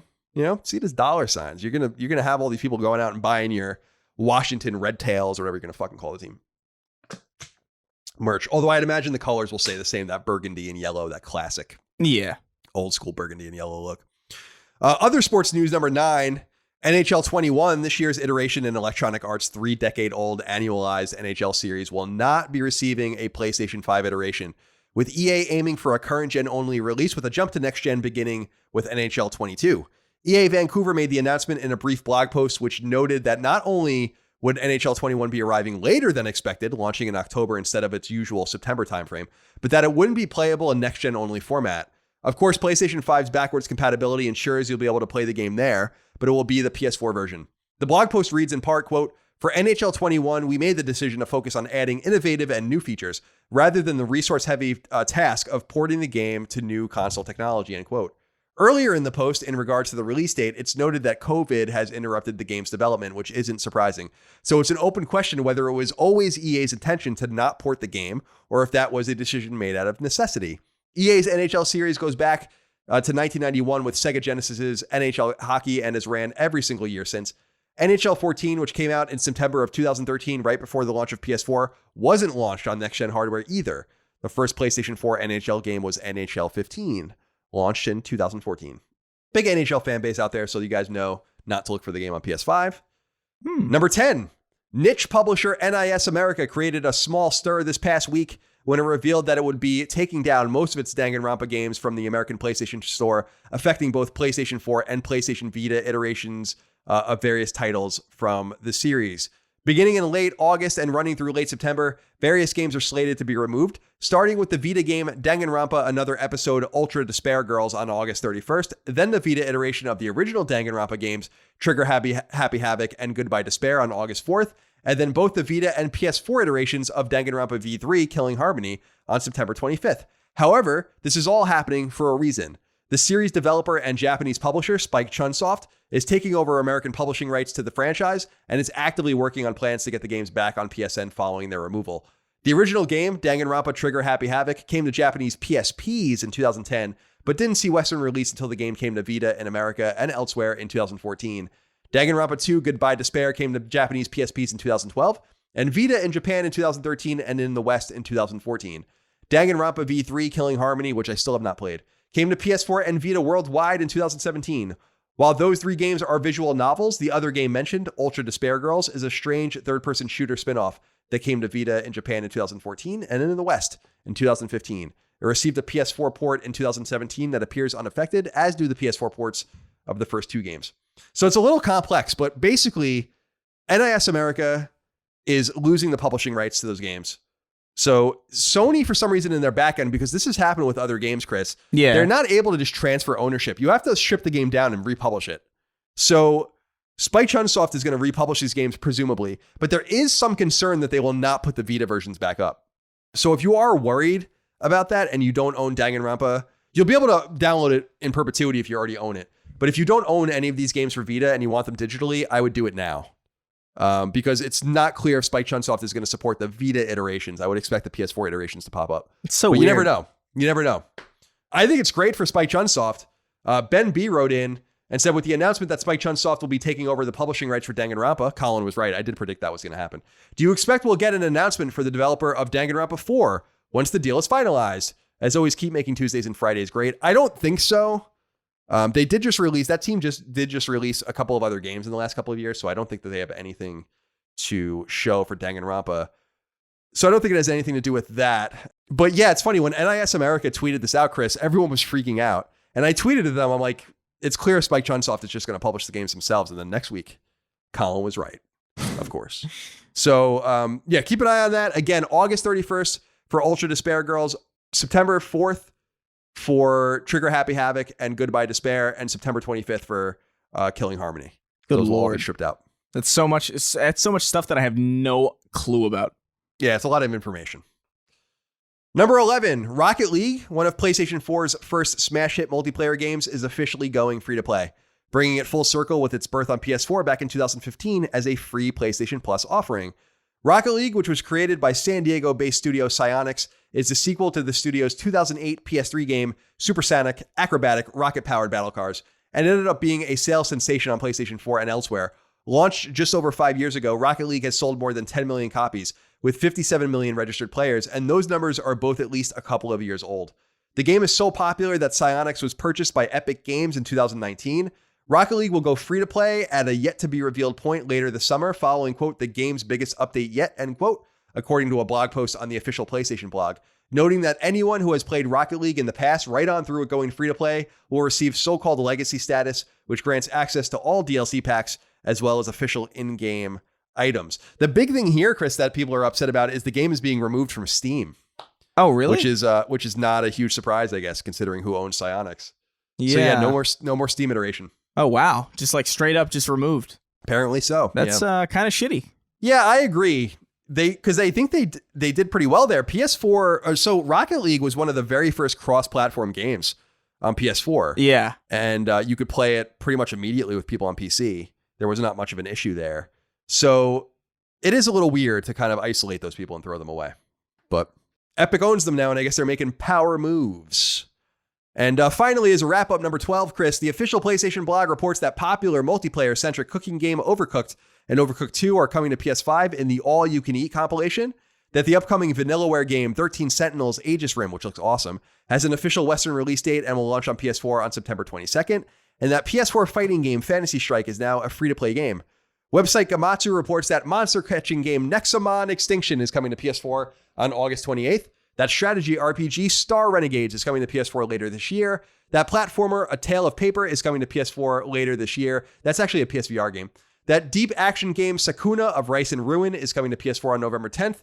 That platformer Kaze and the Wild Masks is coming to PS4 at an undetermined point in the future. That mech game Dual Gear is coming to PS4 in 2021. And that JRPG, and this one is for you, Atelier Ryza 2. Oh my God. Lost Legends and the Secret Fairy is coming to PS4 at some point this winter. Website Push Square reports that mountain biking game Descenders is coming to PS4 on August 25th. That's an awesome name, by the way. Yeah, that's a great name. That horror game Mundown, I think that's how you say it, is coming to PS4 in 2021. And that puzzle game, A Fisherman's Tale, is coming to PSVR in 2021. That might have been the PSVR game I was thinking about. Website Polygon reports that a new Samurai Jack game, Battle Through Time, is coming to PlayStation 4 on August 21st. And finally, IGN reports that Yakuza Like a Dragon, which is already revealed for PlayStation 4, is also coming to PlayStation 5, though at an unknown point in time. Chris, that's all of the news. Now, I did a little something special this week for everyone. PlayStation Blog seems to have recklessly abandoned, its drop segment. So we don't know what the games are that are coming out anymore. So what I did was I went on PlayStation Store and just tried to organize it by newest games. And so these games that are listed here on our document are the games that were listed as the most recently released games on the console.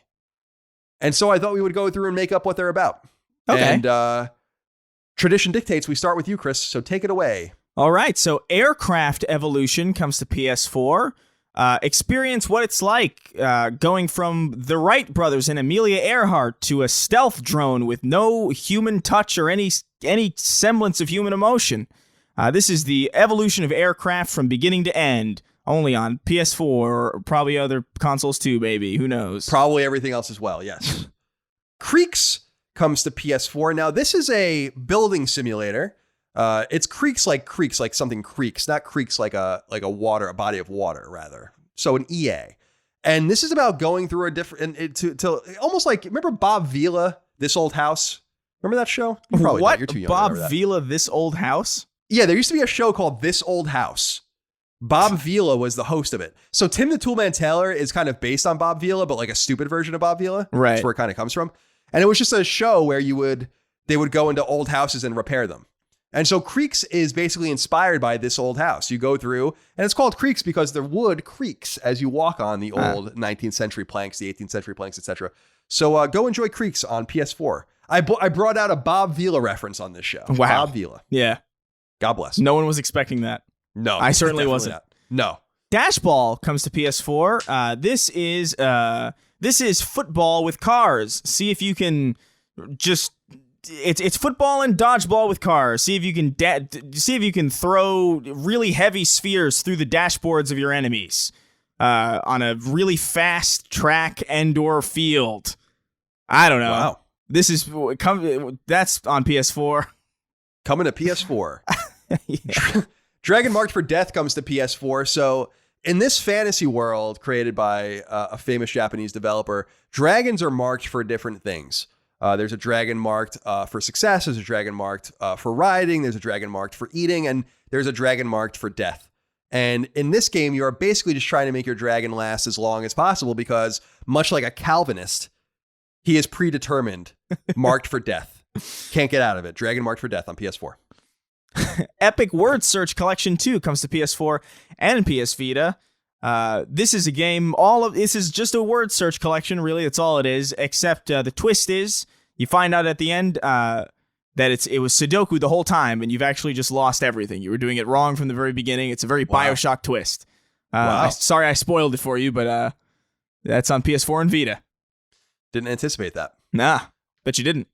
Fantasy Strike comes to PS4. Fantasy Strike is a game. It's literally what it is. You're striking, but in a fantasy world. It's about if all of these fantasy characters, your sword-wielding warrior, your tank, your wand-wielding mage, and your fist-using monk. What happens if in all of these fantasy-driven games, they all went on strike? It's Fantasy Strike on PS4.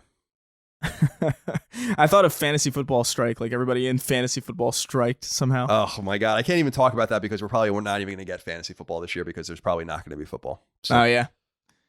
So what is this? Jisei, whatever. Jisei the... Yeah, it doesn't matter. Yeah, whatever. Jisei the First Case HD comes to PS4. This is about a young boy named Jisei, and this is... his parents get brutally murdered by a feeble ox. They didn't think anything of it. They thought it was just a frail, stupid ox. And lo and behold, it was murderous. It had murderous intent. And Jisei is 10 years old, and he wants to be a detective, so he wants to find out where the ox came from. Who would sick such a sickly ox on my parents? Such a feeble ox. A feeble, sickly, just damaged ox. And he's trying to find it. He's trying to get to the bottom of this case. And it's his first case. And it's in high definition, I guess. One Dog Story comes to PS4. So in the world, Chris, we put these human emotions on dogs, right? But we kind of remove their own agency. Indeed, every dog has its own story. And in One Dog Story, we learn about One Dog Story. And the dog in this game, his name is very typical. His name is Rover. He's a mangly, dirty alley dog. Yeah, filthy. And he's a piece of shit. He's a mangy piece of garbage. Yeah, exactly. And so it's just his story. It's not a very exciting story. No. It really turns more into like a Tokyo Jungle type game where he's getting killed and he's killing other animals. And it's his story. It's what it really is like. It's One Dog Story on PS4. Rainswept comes to PS4. This is a racing game that centers around hydroplaning. So this is a racing game entirely based around basically ice physics. And it's a physics-based party racing game. And it's is it fun? Oh, golly, the days that I had with my pops playing Rainswept. That's out on PS4. Rock of Ages 3, Make and Break comes to PS4. So this is simply the third iteration in the Rock of Ages musical, but in video game form. Obviously, the first Rock of Ages is a musical with a bunch of 80s epic music and whatever. Make and Break is about what happens when that kind of rhythm, that kind of music that you're putting into people's faces, it kind of goes away. It's not popular anymore. Now people want grunge. Now people want nu metal. Now they want rap rock. They want hip hop. Mm-hmm. So Rock of Ages 3 is it's subtitled Make and Break because they have to make the new music, and if they don't, they break up. Yeah, just based on the musical, the Rock of Ages musical. Okay, coming good. to PS4. Yeah, sure, yeah. Terralander 2, Rock Slide Rescue. A bunch of people are stuck on the top of a mountain because for some reason they decided to go there, like a bunch of just completely negligent fools. And your job is to rescue them before they tumble down the rock face and leave their stupid fleshy remains on the rocks beneath them. So rescue these people. They're adrenaline junkies. They can't help it. They're addicts, really. So help them. Give them a shot. That comes to PS4. That sounds great. Yeah. Ultimate Racing 2D comes to PS4. So this is I feel like the name of this game, Chris, is a little bit deceiving because it's really not Ultimate Racing. It's just racing in a 2D plane. And in fact, it's just very boring. It's just a very boring, stupid game with a very boring and stupid name. Ultimate Racing 2D. Okay, comes to PS4. Jeez. Ultra Core comes to PS Vita. Ultra Core, what do you think of when you think of sci-fi? What do you think of when you think of shiny spheres that glow, that possibly have energy? If you're filling in the blanks in your own head right now, that's probably what this is. Ultra Core it's on Vita. All right. Warhammer 40K Mechanicus comes to PS4. So Mechanicus is actually the 40,001 Warhammer. And Mechanicus kind of sneaks in because I don't know if you know. I'm sorry? You say 40,001? Yeah, one and 40,000 and what would it be? What for 40? I don't know. 40,000 and first. Yeah. One. I'll just leave it there. Warhammer 40K Mechanicus coming to PS4. We should talk. Comes to PS4. It's a game that it's literally just the developers making you read all of their breakup texts, and it's all of them pooled into some FMV game that they make you suffer through, and it's supposed to be like a Last of Us kind of thing. It's supposed to make you feel really bad, and it's supposed to be very very morose, and that's it. That's literally the whole game. I hope you enjoy it. That's We Should Talk on PS4. Sounds perfect for us. Yeah. Finally, Wonder Blade comes out on PS4. So everyone's a fan of Wonder Bread, but you always kind of wonder who cuts it. Who's cutting the Wonder Bread up? Well, in Wonder Blade, you get to wield what they call in the Wonder Factory the Wonder Blade. It's a man sitting at the end of a conveyor belt, carefully slicing all of these Wonder Bread loaves and then placing them in the bag. So it's kind of like Taco Master and some of these other games, Overcooked, these cooking games. It's a Wonder sponsored, Hostess sponsored game. Yeah, it's a licensed game. It's a licensed game. So Wonder Blade comes to PS4. And that's all of them. That's it.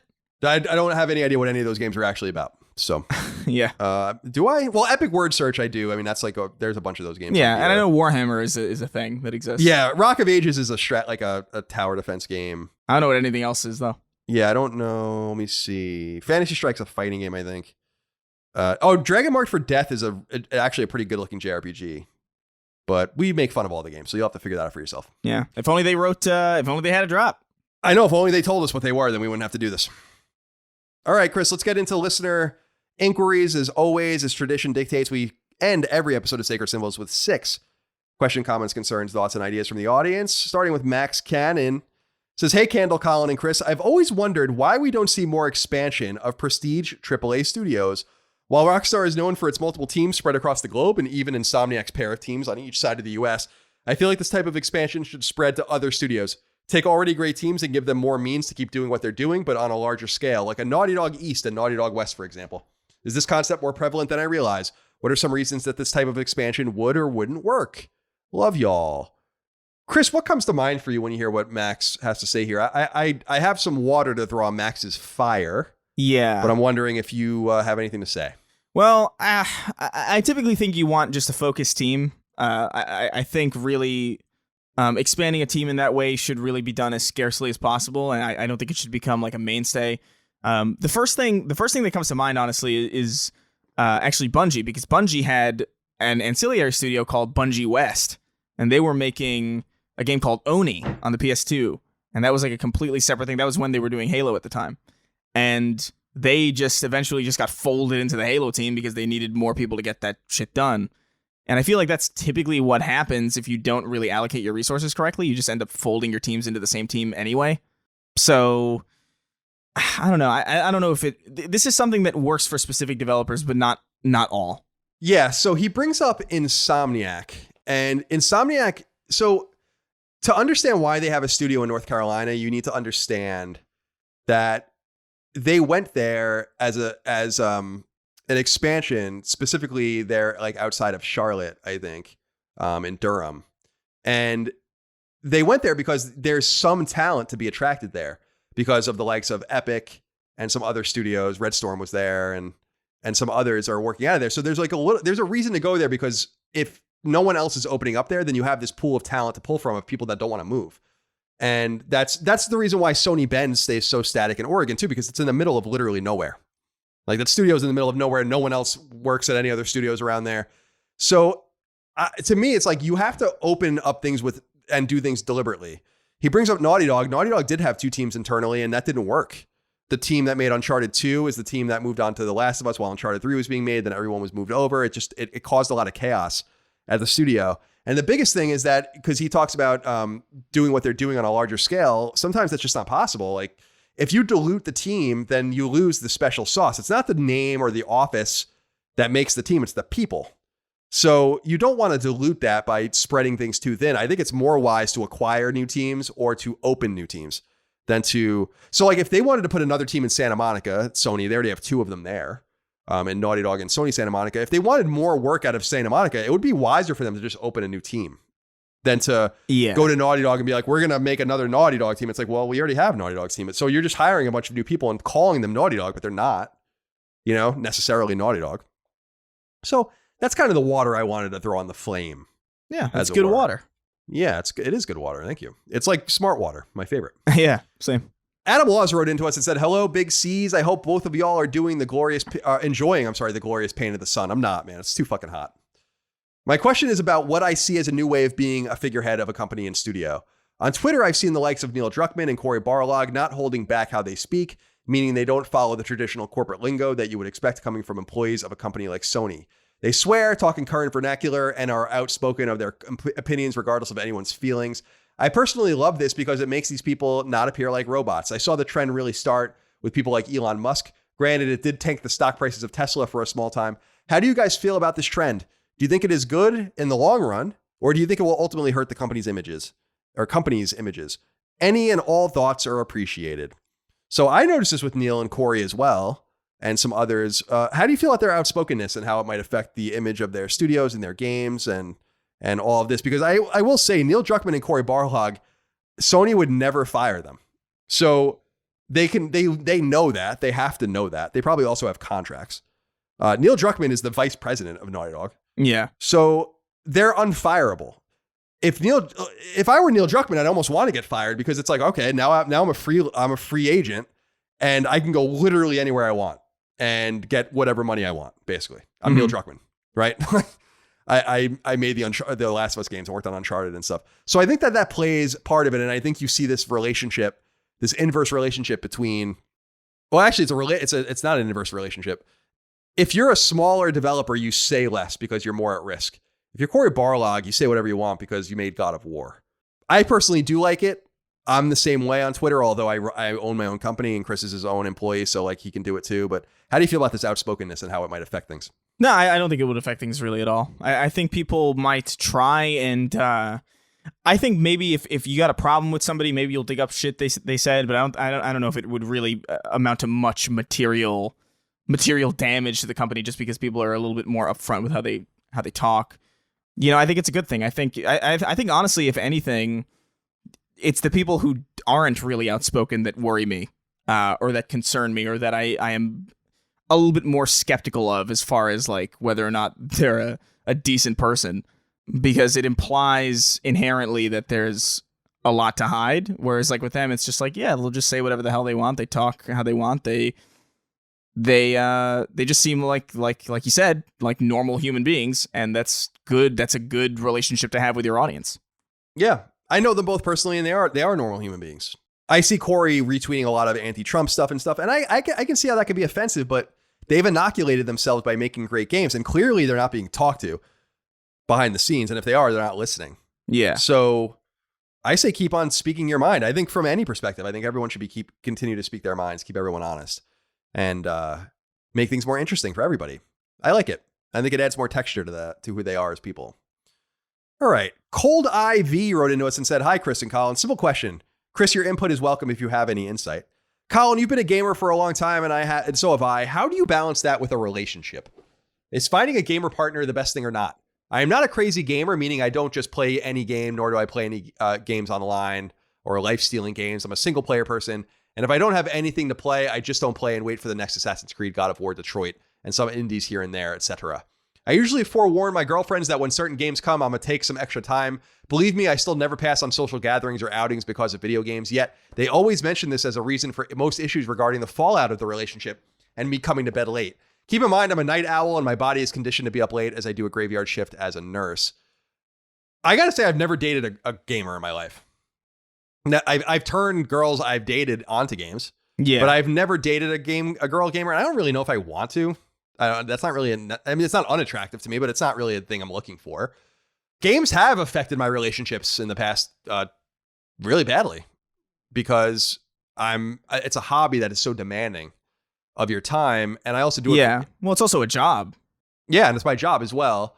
So I love just sitting in front of the TV and playing games. It's just like, it's what I am. You're different than me, Cold Eye, in that you say you don't pass on social gatherings or outings. I always pass on them for games. And I don't play online games or life-stealing games as you put it, but I play a lot of games every week. So a lot of hours put in. Has your gaming ever affected your relationships? I'm sure on some degree. It's never been like a primary thing really, but I'm sure on some level it obviously cuts into some time, but it was never brought up to me as like a reason why anything didn't work out or like as a central issue. I don't know if I've ever really been with anybody who likes games inherently. Like I've been with people who like one of my girlfriends in college was like big into Assassin's Creed, but that was like it. And I really feel like maybe that would be better because it feels like it's difficult to explain video games to people who don't really play it. because to them, it just kind of always feels like a waste of time. So I feel like being involved with somebody like that might be pretty good, or at least it might be pretty healthy as far as that goes, because I don't think games would ever really be a problem. Yeah. So, yeah, I mean, I don't know. It's different for everybody, I guess, but like I've never had like a particularly big dependency, or not like a dependency, but like I've never had like that be like a central issue in a relationship ever. Yeah, I don't know if it's been central to any of it, but it's caused a lot of problems. Yeah, not even really like ancillary. Like it's never. I never had a girl say to me, "You play too many video games." You know, I've had many girls say that to me. Yeah, that's good. You're right in the fact that. So I think about my old friend Greg Miller, who I lived with for many years, and his girlfriend lived with us for a while too, for years, Christine Steimer, and they used to play games all the time, like next to each other, because they were both big gamers. So like you're right in the sense that it kind of excuses you if the other person has the hobby, because the problem with games, generally speaking, especially the games I play, is that it's like you can't really just sit there and watch. It's not like watching a TV show or something where you're both enjoying it. Like I'm playing it, it's for me, I'm doing whatever I want, and you're just sitting there. So it's a bit of a selfish thing to want to play games all the time at the sake of your relationships, but some of us are like that, and I get a lot of pleasure and joy out of it. So it's really important to my balance, like my mental balance, to play games, and anyone who wants to be with me long term is gonna have to understand that. Yeah. I've never had a girlfriend that's been like, you gotta stop, but I have had like situations where it's like, you play too much, and I'm like, that's why I live alone now. All right, let's do 3 more. All right. Damon Weathers wrote into us and said, "Hey, CM and KD." Wait, what? It's a Keith David reference. Gotta hear your thoughts. I missed it. That's wild. Got to hear your thoughts on the Philip Mewson thing. He's back apparently and was told to fuck off by Ryan McCaffrey, who seems like one of the nicest guys on the planet. Ryan is one of the nicest guys on the planet, as well as many others. I don't think he's gone about it the best way and totally understand the backlash personally, but wondering what your take is on the guy still trying his hand at it. Also enjoyed a cold beer in the shower this weekend in a bottle, not a glass, like some sociopaths out there. Thank you for reintroducing to me one of the most calming things on the planet. Keep killing them kids. Jesus Christ. So, Chris, what he's referring to, and I wasn't going to talk about this on the show, but we got multiple letters about this. Yeah. Philip Mewson used to write for IGN. He was a YouTuber. And then people might remember, I think it was last year, he got nailed on like a series of really egregious plagiarism charges. He got fired and kind of removed in disgrace. And he's kind of tried to sneak back in by making a YouTube video. And it's actually a review of Dead Cells, which is the game he got in trouble for. Yeah. And so here's my take on Philip Mewson. I don't know him personally. I've heard he's a nice guy. Seems like a perfectly nice guy. I don't know him. I did do a huge video on the whole situation, though, as people might recall, on YouTube. So you can go check that out if you want. It's one of my bigger videos. But I don't mind Philip trying his hand again at getting into games, but the market is going to respond. And ultimately what he has to understand, and it's sad in a way, if you feel empathy for it, at least I do, is that like he lost his shot. It's over. He's never going to be able to escape that past. And it really is probably hard to deal with because he was a successful YouTuber before IGN found him and poached him. And he had his whole thing going on, and he had a job at running the Nintendo content at the biggest gaming website in the world. And that's a big deal. I worked there. I know how big of a deal it is to be there and how good that feels. And so it's probably, on a personal level, I feel for him because it's probably pretty dark, But, yeah. But he did this to himself. He didn't do it once. He did it ad nauseum. That's kind of where I kind of wane a little bit with the sympathy. Not that obviously like there's empathy there. Obviously it sucks. Right. Right. It sucks to have like a mistake define you, but at the same time it's like plagiarism is like the thing. That's the thing as a journalist that you can't do. Like, actually, it's like one of the, it's probably, if there are any cardinal sins, it's probably that one.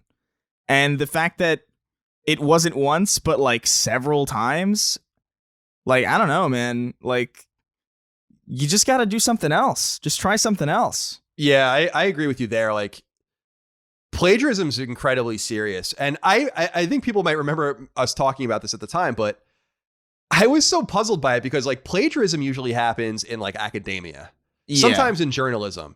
And usually it's not as salacious as people think it is.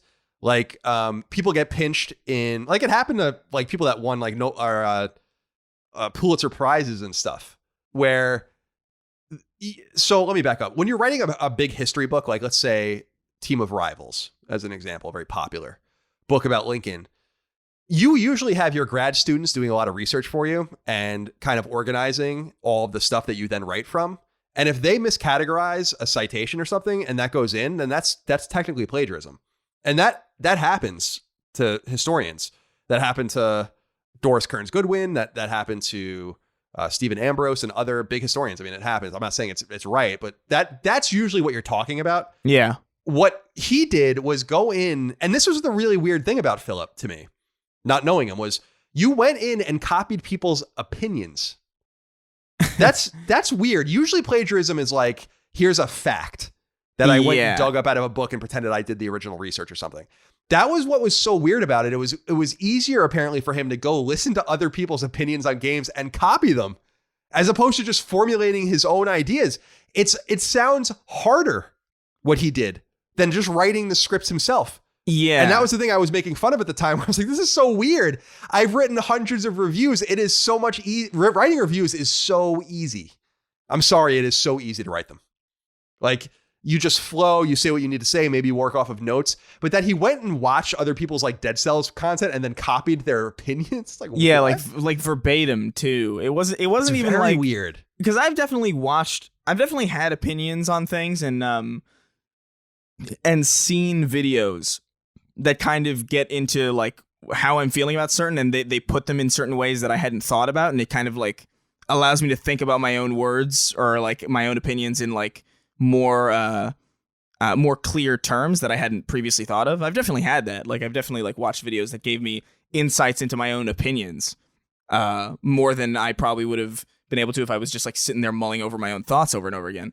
But to just not even change anything, like it's the same verbiage, the same like vernacular, the same like intonation in some of them, where it's just like, you really could have just done this a lot better. Like, it's not even good plagiarism, right? You know? Yeah, it's crazy. I mean, I remember when people were going through and finding things, it's like, wow, man, like this is nuts that you did that. Not only you did this to this extent, but that you're so incapable of formulating ideas, which are not usually what's plagiarized. It's just because I'm with you. I hear things sometimes. I listen to a lot of political content, for instance, and it really encapsulates how I feel. And I'm like, yeah, I get it. But then I'm not like trying to like put it off as my own work. No, exactly. So with Philip Mewson, my thing is this, and you said it earlier, Chris, and you hit the nail on the head. Like, just go do something else. You have every right to try to be here. I'm not going to say anything to you. I'm not going to make it personal. If he copied my shit, then it would be different. And I'm not trying to say like, you know, I'm not going to fight other people's battles for them. But just go do something else. I don't want him to languish in poverty. I don't want him to be unemployable somewhere else, but just go do something else. Go work somewhere else and go find. I feel the pain, you know, like, but you did it to yourself. You are one of the rare people that made it, and you fucked it up. You fucked it up over and over again. You know, like it's just over and over again. It's not just you fucked it up. You didn't make like a single mistake. You know, it's a consistent disregard that really kind of puts it over the edge for me, where it's like, and listen, like YouTube's, you could find, he's a good editor. Like the video, like the Dead Cells review that he made was really well produced and shit.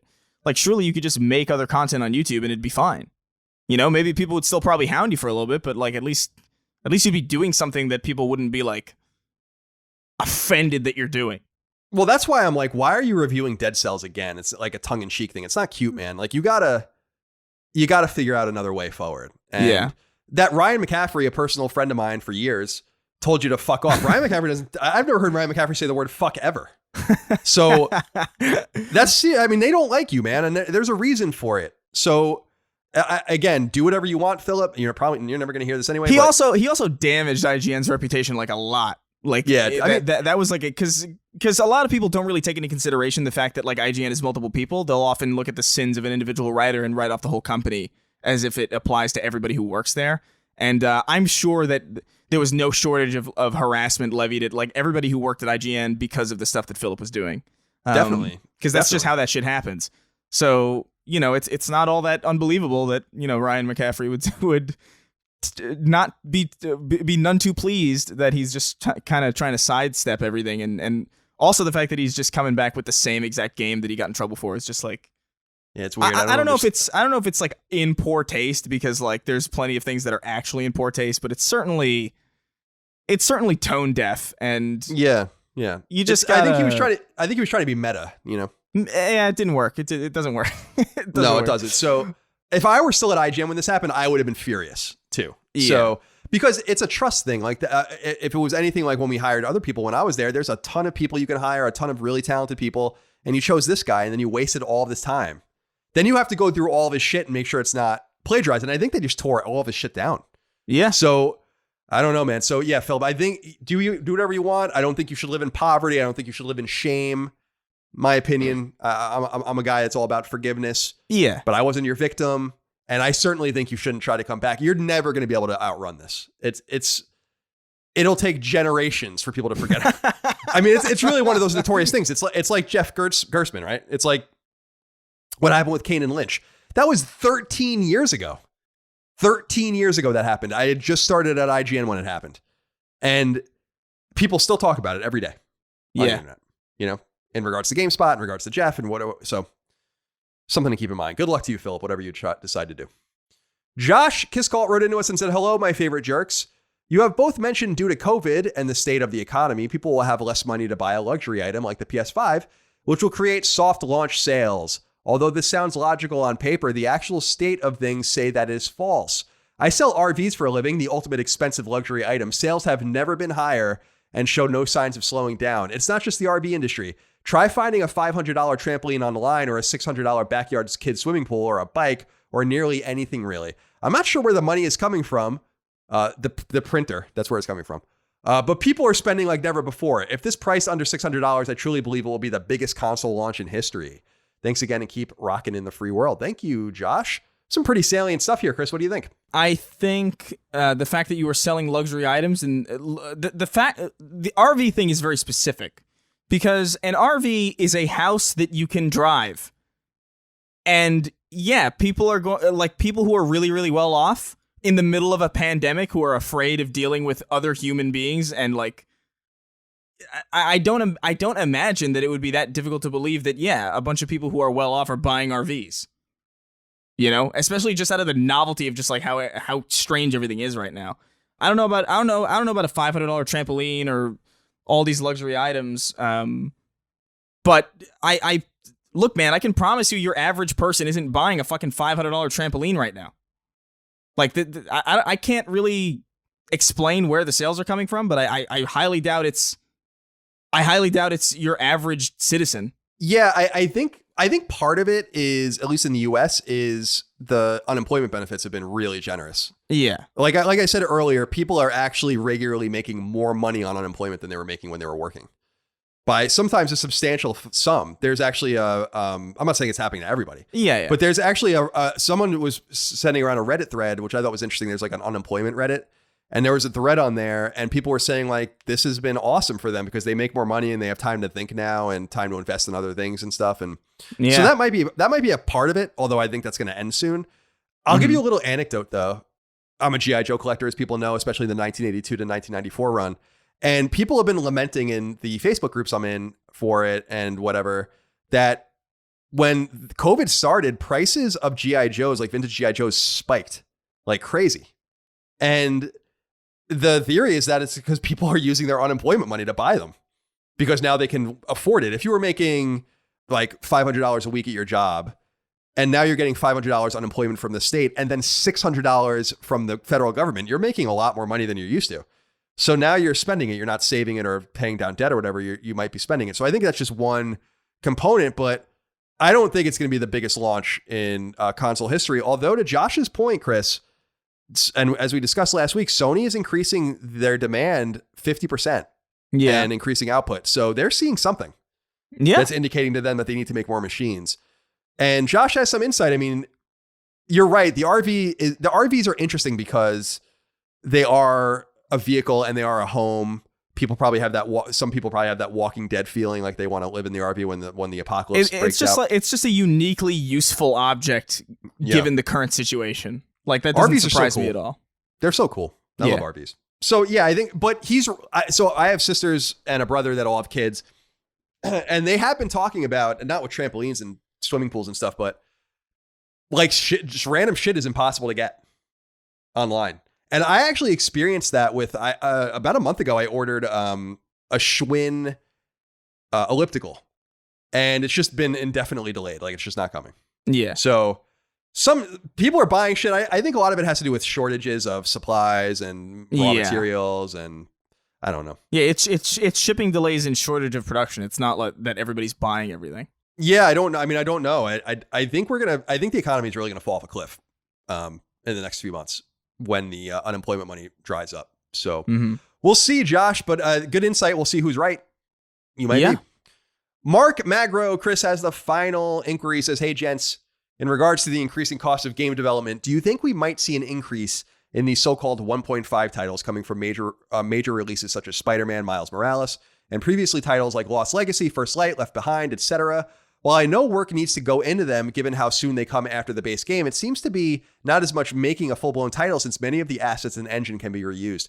Perhaps a way to increase profits from these games is to always have a half-step game scheduled for a year or a year and a half later that will allow developers a bigger bite than smaller DLC updates, while still using most of what they already have. Thanks for the great content, and at least buy the chicken dinner before fucking it.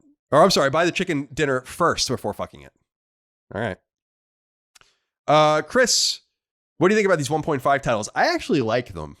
I think that First Light was the one that really turned me onto it. Left Behind's not so much the same thing as First Light. First Light's a little more full-fledged. You saw that with the winter update for Horizon and other games. I like the idea of having basically a sliver of your team continuing to work on something while the team moves on to something else as a whole, and satiating that need for something, some tasty morsel, because you're going to get Spider-Man 2.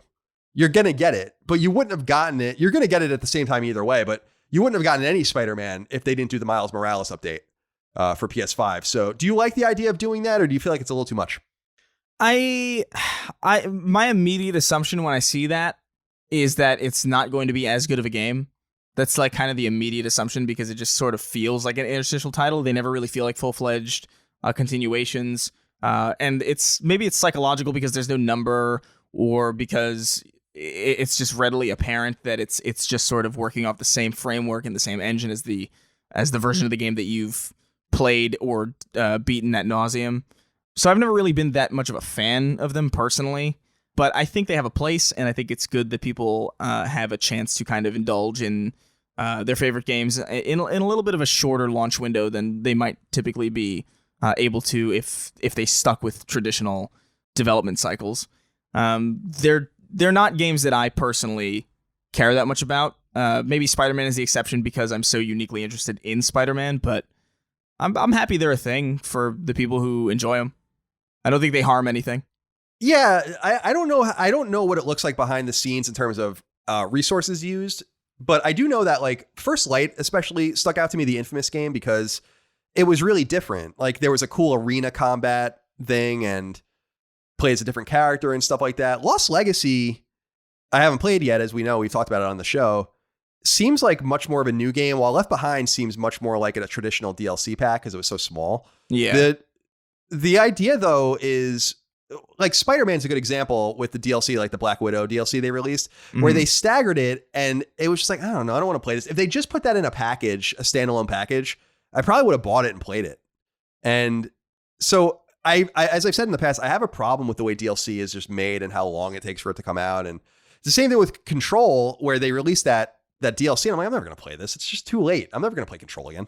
You know? So having these standalone products, I think is kind of nice for people like me, but I don't know how many people agree with me. So yeah. We'll see how the sales play out. I think Miles Morales is going to be huge. Yeah. But what will really tell the tale is how big Spider-Man 2 is in comparison, which I assume we won't get until 2022. But what would be cool is if you got like the platinum of Miles Morales or 100%ed it, is if there was like a tease for the next game. Yeah, they'll never gonna do that. They don't do that. They don't do cool shit like that anymore. No, they don't. The last time I really remember that happening was honest, the two games that I remember that really happening prominently with was BioShock on PS3 teasing BioShock 2 if you beat it. Yeah. And which was only on the PS3 version. And what was I going to say? What was the other one? Let me think here. I had another one. Oh, Sly Cooper. When Sly Cooper 4 was teased if you platinumed all 3 games in the collection. And that was how it was leaked. So they don't do cool shit like that anymore. It's too much control now. Not the game control, like PR control. All right, Chris, that's all we have for this week's episode of Sacred Symbols Plus, this robust and tantalizing episode of Sacred pissed off so many people. I know, everyone's like, they just like drove off a cliff. All right, we appreciate you guys. Thank you so much for supporting us and giving us your kindness and your love. Remember, support us on Patreon if you can, patreon.com/CollinsLastStand for early ad-free access to our show, the ability to submit your questions, comments, concerns, thoughts, and ideas, access to Sacred Symbols Plus, etc.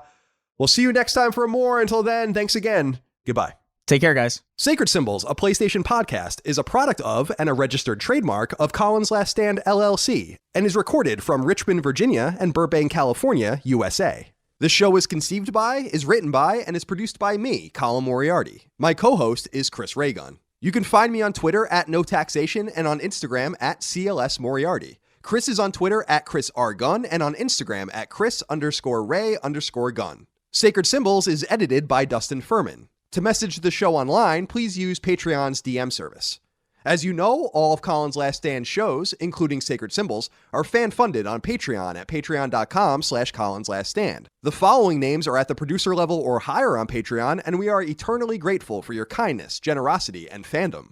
Avery Lewandowski, an unofficial controller podcast, Andrew Morgan, Gregory Slavinsky, Stephen Nieder, Ross Marenka, Zach Parsley, Jerome Ferreira, John, Miguel A. Brewer, Morgan Ashley, Ben, Azan, Toothless Gibbon, Isaac Wasteman, Michael Vecchio, Joey Finelli, SL the FMA, Ryan T. Mandel, Jorge Palomino, Paul Joyce, Enrique Perez, Don Lee, Daniel Diamore, Brad Cooley, Jeremy Key, Patrick Leslie, Homeworld Hub, Nelson LeBlanc, Daniel Johnson, Sticks and Crits, Alan Abraham, Zach Bonham, Jay Getter, Vexius, Bjorn Campbell, Greg Lotta, Galja, Todd Paxton, Darren Gardner, Of Fortuna, Boots, Megadet, Kevin Komaki, Saul Balcazar, Raul Melendez, Robbie Hensley, Daniel Margaka, Bloody Fang, Eric Harden, Matt Martin, Rodney Coleman, Chris Moore, Spencer Brand, TB Lightning, Antti Kinnunen, Taylor Barkley, Travis Plymel, Chris Galvin, Ryan Murdoch, Jesse Owens, Mason Cadillac, Scott Lovelace, Chris Buston, George Anthony Nunez, Kyle Hagel, Colin Love, Daryl E. Naiman, Ryan R. Kittredge, Michael S., Joshua Smallwood, Damon Weathers, Cody Bradbury, Carl Tolman, Richter86, Barrett Boswell, Andrew Parker, Donnie Nolan, Patrick Harper, Gerald Pennington, Greg Juliffs, Blake Israel, Sean Mason, Josh Gravelick, Brian Chan, Connor Gashian, Lawrence F. Prokop, Organic Produce, James Kinslow III, Tyler Bello, Mubarak, Alan Tremblay, McDog18, Richard Hebert III, Miranda Grubba, Marius Scarson Peterson, Ray Leja, Throw7, Josh Yeager, Martin Beck, Nathan R., Joe McPartlin, Gamer Filmaholic, Ahmad Tamar, Eric Finkenbeiner, Lou and Ray Loper, Josh Bushing, Dylan Burns, Betty Ann Moriarty, John Schultz, David Chestnut, Anton K., Corey Wyatt, Tony Zuniga, Alex Cabrera, Lennon Brixey, Hugo's Desk, Peter Reynolds, William O'Carroll, Phil Crone, Mike Wayan, Adam Nix, Josh McKinney, Michael Gates, Alex Gates, Sean Chandler, Petro Rose, Gio Corsi, Justin Wagaman, Jason Pettit, Chad Lewis, Jeff Pollard, Shane Rayum, John Cordero, Mark Boggio, Keith A. Lewis, Tyler Harris, Matthew Purdue, Toby Shootman, Eric Bateman, Mad Mock Media, Josh M., and Jonathan Rice.